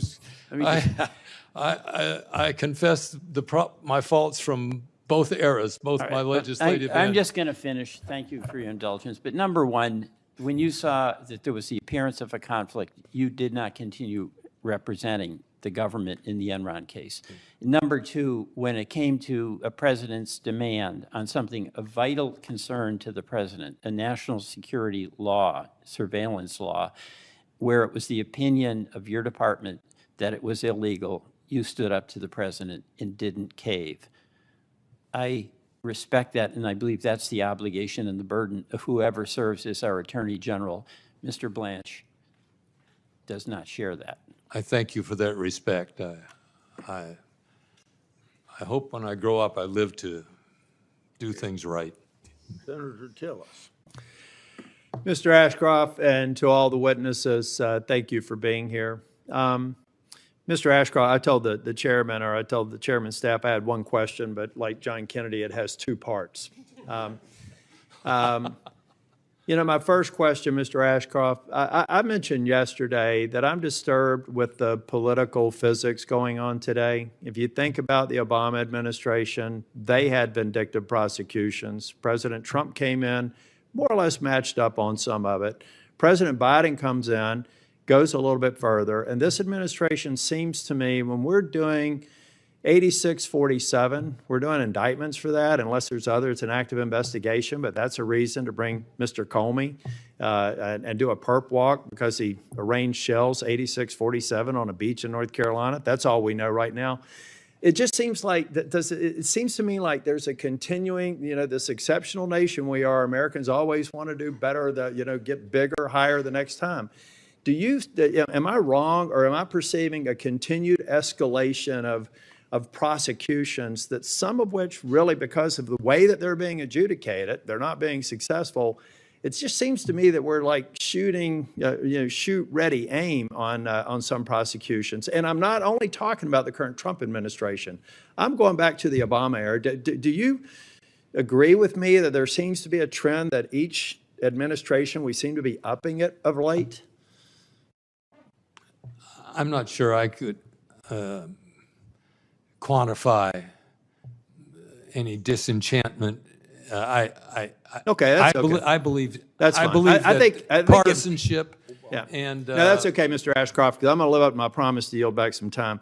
My point, I'm a management consultant. I'm not an attorney. I'm not a prosecutor. I'm not a law enforcement officer. But I deal with facts and empirical data pretty well. I guarantee you, I can give you a list of cases and a list of investigations, a list of vindictive audits. And every year, it's like from 2008 to 2012 to 2016 to 2020 and 2024, one party is going to have to actually be an adult in the room and stop it. And our members here need to stop having situational ethics where they're only opposed to it when the other party's in power. But that was not my question. Yesterday, before the hearing, and Mr. Blanche, I have a positive predisposition to, just so that everybody knows. I have not made a final decision. But Mr. Blanche said very quickly yesterday that he would meet with the victims, the Epstein victims, today, if it could be arranged. Well, right now, the markup, if you all don't know procedure here, after this hearing is done today, next week we'll hold it over. The earliest possible markup would be 2 weeks from now. And because it seemed to me that Mr. Blanche was willing to say that he would meet with them and counsel. I understand the restriction that counsel has to be present. I expect that meeting to occur before I'm willing to vote out of this committee. And I'm trying to get to yes, but this is a very important part of getting to yes. There should not be any reason why, based on what Mr. Blanche said yesterday, if he said that he would do it today, then he can certainly do it over the next 2 weeks. Thank you, Mr. Chair. I yield back. Yeah. Talking about what you said, what advice or how political Attorney General office is, I remember that Holder said he was a wingman for President Obama. That's exactly right, Mr. Chair. And anybody who comes up here and steps up on their pulpit, and then all of a sudden I can go back and see of record the absolute silence of Democrats when Biden and Obama did the same thing. I'd love to see a Democrat who has taken the position that I have with an administration that shares my jersey, because that's the only way this nonsense stops. Senator Schiff. Thank you, Mr. Chairman. Mr. Adler, thank you for being here and for your many years of service. Ms. Oyer, likewise, thank you for your courage at the Justice Department and for your willingness to speak out. Ms. Boss, I'm just heartbroken for your loss and very much appreciate your advocacy. And Ms. Bensky, thank you for your willingness to speak out and for all of the Epstein victims that are here. I'm glad the Attorney General finally acknowledged that he could meet with you. I was perplexed when he said somehow that he was prohibited. That's simply not the law. And I hope that meeting takes place. Mr. Ashcroft, thank you for your service. I wanted to ask you about some remarks the Attorney General made when he said that he thought the president, he was asked about the president targeting his political opponents and enemies for prosecution. And I don't subscribe to what I think is a false equivalence. We've never seen a president behave this way, where he openly and privately calls on the Attorney General to prosecute his enemies. And I want to ask you about that, Mr. Ashcroft, because Mr. Blanche has said that he believes the president has both the right and the duty to use the Justice Department to go after his enemies. Do you subscribe to that view? Thank you, Senator. I believe that the Attorney General of the United States has the right and responsibility to enforce the law uniformly. And if the law has been broken by the president's enemies, he has a duty. They do not become exempt from following the law merely by their enmity to the President of the United States. As a matter of fact, the people who break the law are in enmity with the people of the United States, whose expression of what is the law has been developed in this body, in the Congress of the United States. So we used to call people who break the law public enemies. Well, Mr. Attorney, And so my view is that whether a person has been a political supporter or not of the President of the United States is not the determining factor regarding prosecution. It's whether a person has violated the law, and in enforcing the law, the Attorney General is carrying out the will expressed in the Congress. Mr. Attorney General, you realize, having sat here, my time is very limited. That really isn't my question. My question is, do you think it is appropriate for the President to call on the Attorney General to prosecute one of his enemies, and acting on that, request the President for the Attorney General to do so? The President of the United States is the executive branch of the United States whose charge it is to enforce the laws of the United States. So is that, and when the President of the United States asks that the laws be enforced, I don't see that as consistent with his duties or responsibilities. If the laws were to be enforced differentially, and which one of the things that scares me about as many laws as we have, you know, someone said, in order to run a police state, you only have to have one policeman, but if you have enough laws, you can go find something wrong with anybody you want. Mr. Ashcroft, So the President, I believe, his job is to have an administration which calls for the enforcement of the laws of the United States without regard to the political preferences of the people who are perpetrators or accused individuals in the system. I'm not sure that I understand your answer, except you seem to accept the premise that it is okay now for a president to call the Attorney General and ask him to prosecute his enemies. You don't seem to have a problem with that. If you do have a problem with that, please say so. I believe the President needs to be an advocate of strong law enforcement. Okay, that is, and Mr. that Ashcroft, includes with enemies of his. with respect, Mr. Attorney General. If an enemy of the President goes out and conducts a violent crime, it's nothing wrong with the President calling the Attorney General and saying, I hope you do something about this violent crime. And if the President's enemy takes a photo of seashells, you think it's appropriate to prosecute them? If senators make a video stating the plain law and Constitution that you can disobey an illegal order, you think it's okay for the President or others to call on them to be prosecuted? I don't think so. I don't think so. And I don't think you would have done that as Attorney General. I hope you wouldn't have. If you would have, you were not the Attorney General I thought you were. I don't think it's appropriate for this Attorney General or any other.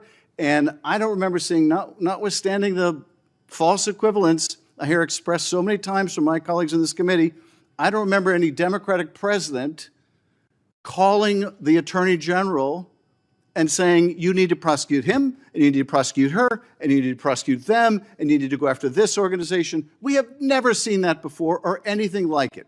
Anything like it. And generic statements, oh, they all do it, is simply not the case. And by making that argument, it just further erodes the wall of independence that I'm sure, Attorney General, you remember after Watergate, when because of the abuses of President Nixon, there was an effort to make the Justice Department independent from the White House, not completely independent in the sense that the President couldn't set general priorities. I want you to emphasize these cases and these cases, whether it's immigration cases or drug cases. That was always appropriate. But what has never been appropriate, and particularly so after Watergate, was for the Attorney General of the United States to break that wall and call on his Attorney General to prosecute his enemies. And I would say even without any basis to do so. And this Justice Department has been willing to do so and has gone before grand juries, and we have never, I think, seen the likes of this either in these high-profile cases where the grand jurors, in some cases to a person, have refused an indictment. How often did you have that happen to you, Mr. Attorney? Last question I'll ask you. How often, Mr. Attorney General, did you seek an indictment as a prosecutor and have not a single grand juror vote to indict? Did that ever happen to you? I don't know. I just don't know. I thank you, Mr. Chairman. Senator Brett. Thank you, Mr. Chairman.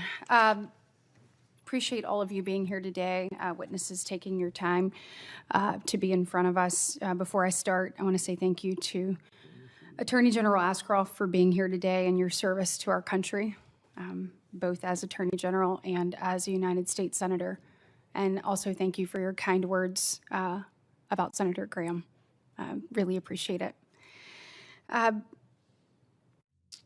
Mrs. Boss, thank you for sharing your story, reliving the worst day in your life, being willing to tell your story so that people hear it. Really appreciate it, and I'm so sorry for your loss. We're going to talk a little bit in a second about people needing to meet with survivors, which I completely agree with, and victims. Let me ask you a question. Do you think that when someone is killed at the hands of an illegal alien, that their representation in Congress, senator, congressman, should meet with that family? Absolutely. Of course. It's my understanding that there are many angel families that cannot get meetings with their senators. Have you heard that? Absolutely. It happens all the time. As a matter of fact, the lovely and kind words from Senator Durbin, I am his constituent. This is the first time I've ever spoken with him. I haven't spoken with him. He spoke to me. Well, I hope, and I'm sure that, I heard actually the ranking member yesterday talk about the need for the Attorney General to meet with victims, which I support. And I certainly am hopeful that he will, and others, will meet with you. Yes. So, Sheridan Gorman and other names need to be said. And I think the accountability that we have in this room for other people, we should be able to have it for this body as well. So I certainly hope that you get your face-to-face meeting that you deserve. I would hope so. We've had several laws introduced, legislation introduced in this last session that have been completely ignored. And there hasn't been any way to really get in and talk to anybody, especially those who are opposed to those legislations for whatever reason. Well, thank you so much for elevating your voice. Ms. Bazinski, am I saying that right? It's Bensky, yeah. Okay, gosh, I'm going to have to try. I am so sorry for everything that you've been through, and thank you for your courage, for being here today and being able to elevate your voice. I completely support your quest to be able to be heard, to obviously for victims to be protected, and for us to pursue every lead possible. And, you know, I do believe after my conversations with the Assistant Attorney General that he is going to pursue those. Let me ask you this. Were you asked in the previous administration, did you ever have an opportunity to sit down with the then Attorney General, Merrick Garland? We did not, but there were active investigations going on because of Ghislaine Maxwell's hearing. So, but did you ever have a face-to-face with him? No. No. Did y'all request a face-to-face? This was before a time that I was comfortable coming forward. It was just this last September that a group of us felt like we had met each other. And a huge part of this has been finding the collective voice of a sisterhood and understanding that we weren't isolated in these experiences. Absolutely. And let me ask you this. Did you, was there ever, because I know that my colleague, Senator Blackburn, really wanted to make sure that you all had an opportunity to tell your story. Mm-hmm. Are you aware of any Senate hearings that were held under the previous administration that tried to I don't personally bring have light that to this information because, again, it just came forward really in September. Well, thank you for coming forward. Thank you. Thank you so much. Mrs. Oyer, obviously, are you cutting people off right on time today? What? Are you cutting people off right on time today, or are people getting to go way over? I've been too liberal, but go ahead. Okay, all right. Go Well, ahead just- and ask one more question. Just let me ask one more question, please, sir. I appreciate it.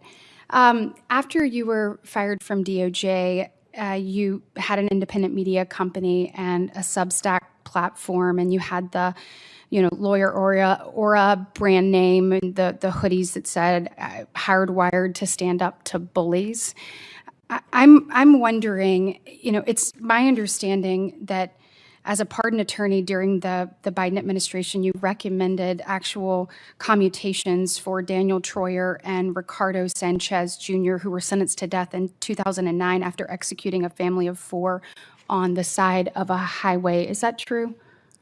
Ma'am, I think you were not in the room when several of your colleagues asked me about those Yeah, recommendations. this is my turn to ask a question. So is that What true? I said then remains, which is that I'm not able to talk about the clemency advice that I provided to the White House because Okay. of Well, the executive victims included a 4-year-old and a 3-year-old boy who died while cradled in the arms of their mother, who was trying to shield them. Those 2 little boys were shot 10 times, and their mother was shot 11 times, and their father was shot 5 times. So I appreciate the grace on getting to go over, but that doesn't sound like to me that you stand up to bullies. It sounds like to me you stand with them. Thank you. Senator Blumenthal. Thanks, Mr. Chairman.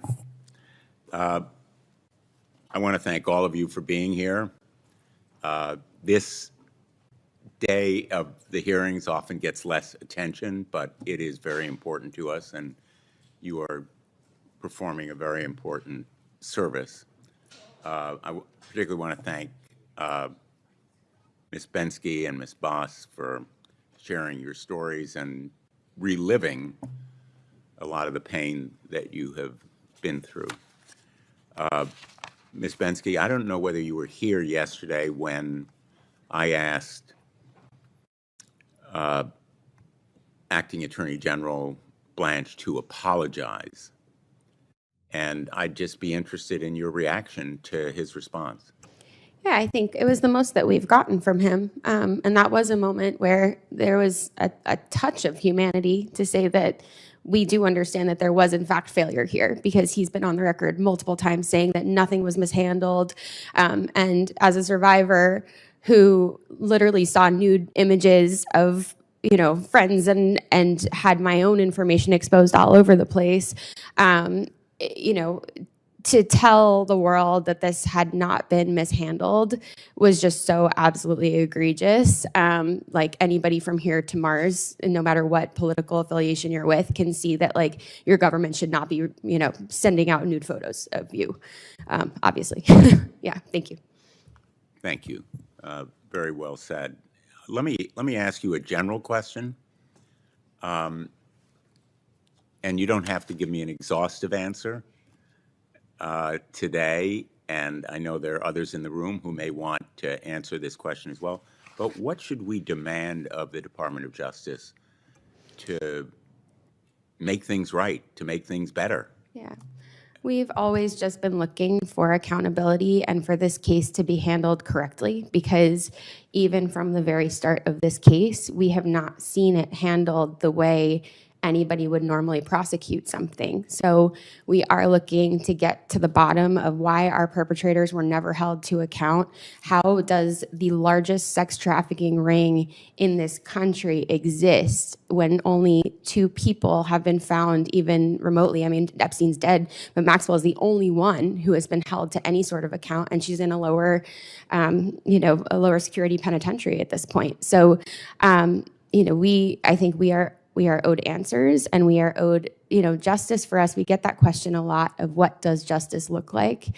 I think, yes, the culture shift is part of it, but really like having your government stand up for you and stand up for what's right. And, there's a chilling effect that it sends to survivors everywhere when their government is outing their personal information. Other survivors are not going to want to come forward, right? And so we need to make sure that we are getting all the information with these cases. So I think we really just hope that the government will take it seriously and start investigations. Accountability. Accountability, yeah, always. And I think a working hypothesis here is that accountability is difficult when rich and powerful people are potentially... It's always been the vulnerable versus power for this case, for most sex trafficking cases, or all sex trafficking cases, really. And it is about how the powerful consistently exploit the vulnerable. And that is what we see a lot. I mean, I have a 6-year-old son, and I teach him that accountability matters every single day. And I hold him to account. Why can't we hold our government to account? Well, I will just say your voice and face has been a very powerful antidote Thank you. to the wealth and power that may be brought to bear here. And I hope that this forum will encourage you and others to come forward as you've done so courageously. Thank you so much. Yeah, I do also want to mention that Virginia Giuffre has been monumental in all of this, and I think it would be unfair to not name her because her deposition holds the key to quite a few things. So if you started her deposition, you can start really investigating. Thank you. Ms. Oyer, I want to ask you about the pardon that I mentioned yesterday. I asked Todd Blanche about it. David Gentili, sentenced to 7 years for a multi-million-dollar fraud scheme that involved a 7-year sentence. He served 12 days of it before he was pardoned. He boasted to his fellow inmates that he was going to pay $2.5 million to someone to get him out. Father Frank Mann told one of his parishioners that he had talked to President Trump to get David Gentili out of prison. These are facts that have been publicly reported. The investigation into the potential impropriety of this pardon was shut down, allegedly, by high officials in the Department of Justice, talking to the U.S. Attorney in the Southern District of New York, Joe Nocella.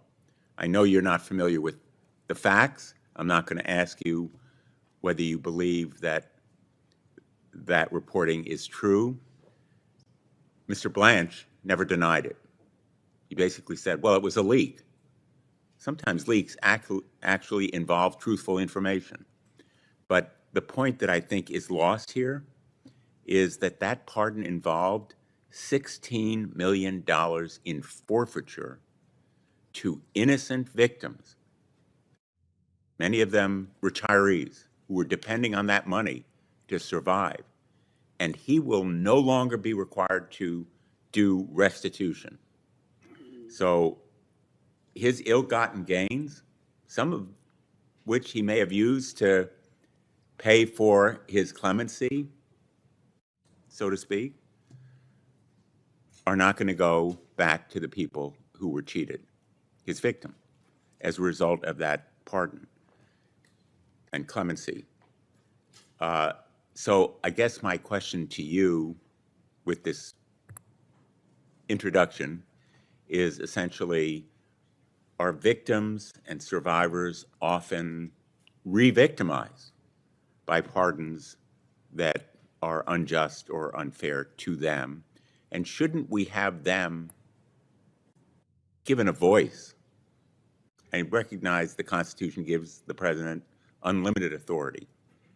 And it's one of those powers that's unchecked, rarely. But isn't there a need to give the victims a voice in this process?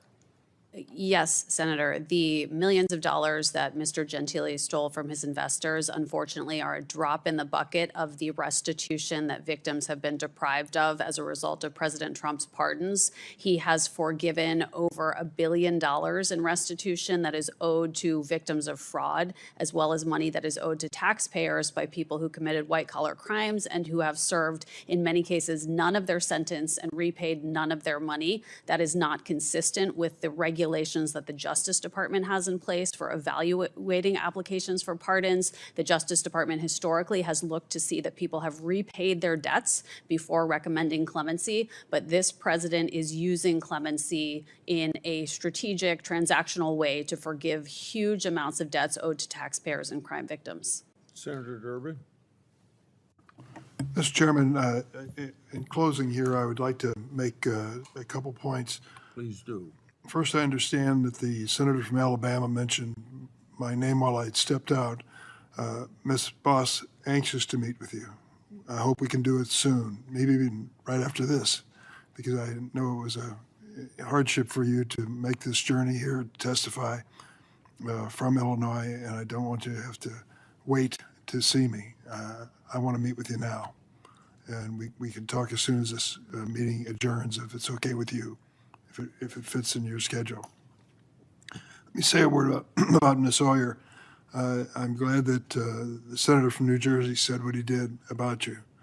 I believe the fact of the matter is that most of the things that were brought up today in this hearing about your activity related to a decision by the Biden administration as they were leaving office to turn death penalty convictions into life imprisonment instead. Is that correct? That's right, sir. That reflects, I'll say this, you don't have to comment on this. I believe that reflects President Joe Biden's opposition to the death penalty. I share that opposition. There are people in the audience who agree with me and some who vehemently disagree with me. But America is divided on this issue.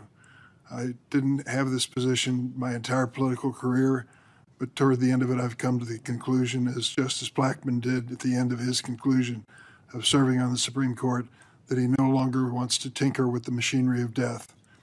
The fact of the matter is, there are clear cases where one can argue a death penalty, and there are cases which we have found were wrongly decided, and people faced a death penalty or worse until evidence and other things were discovered at the end.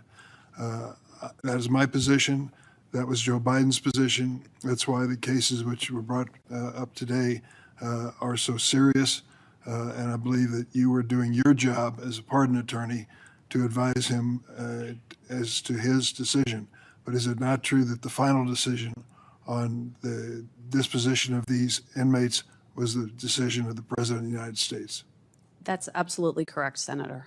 So if you want to take exception to Joe Biden and his position, be my guest. But to blame you for those, I think, goes beyond your responsibility as pardon attorney.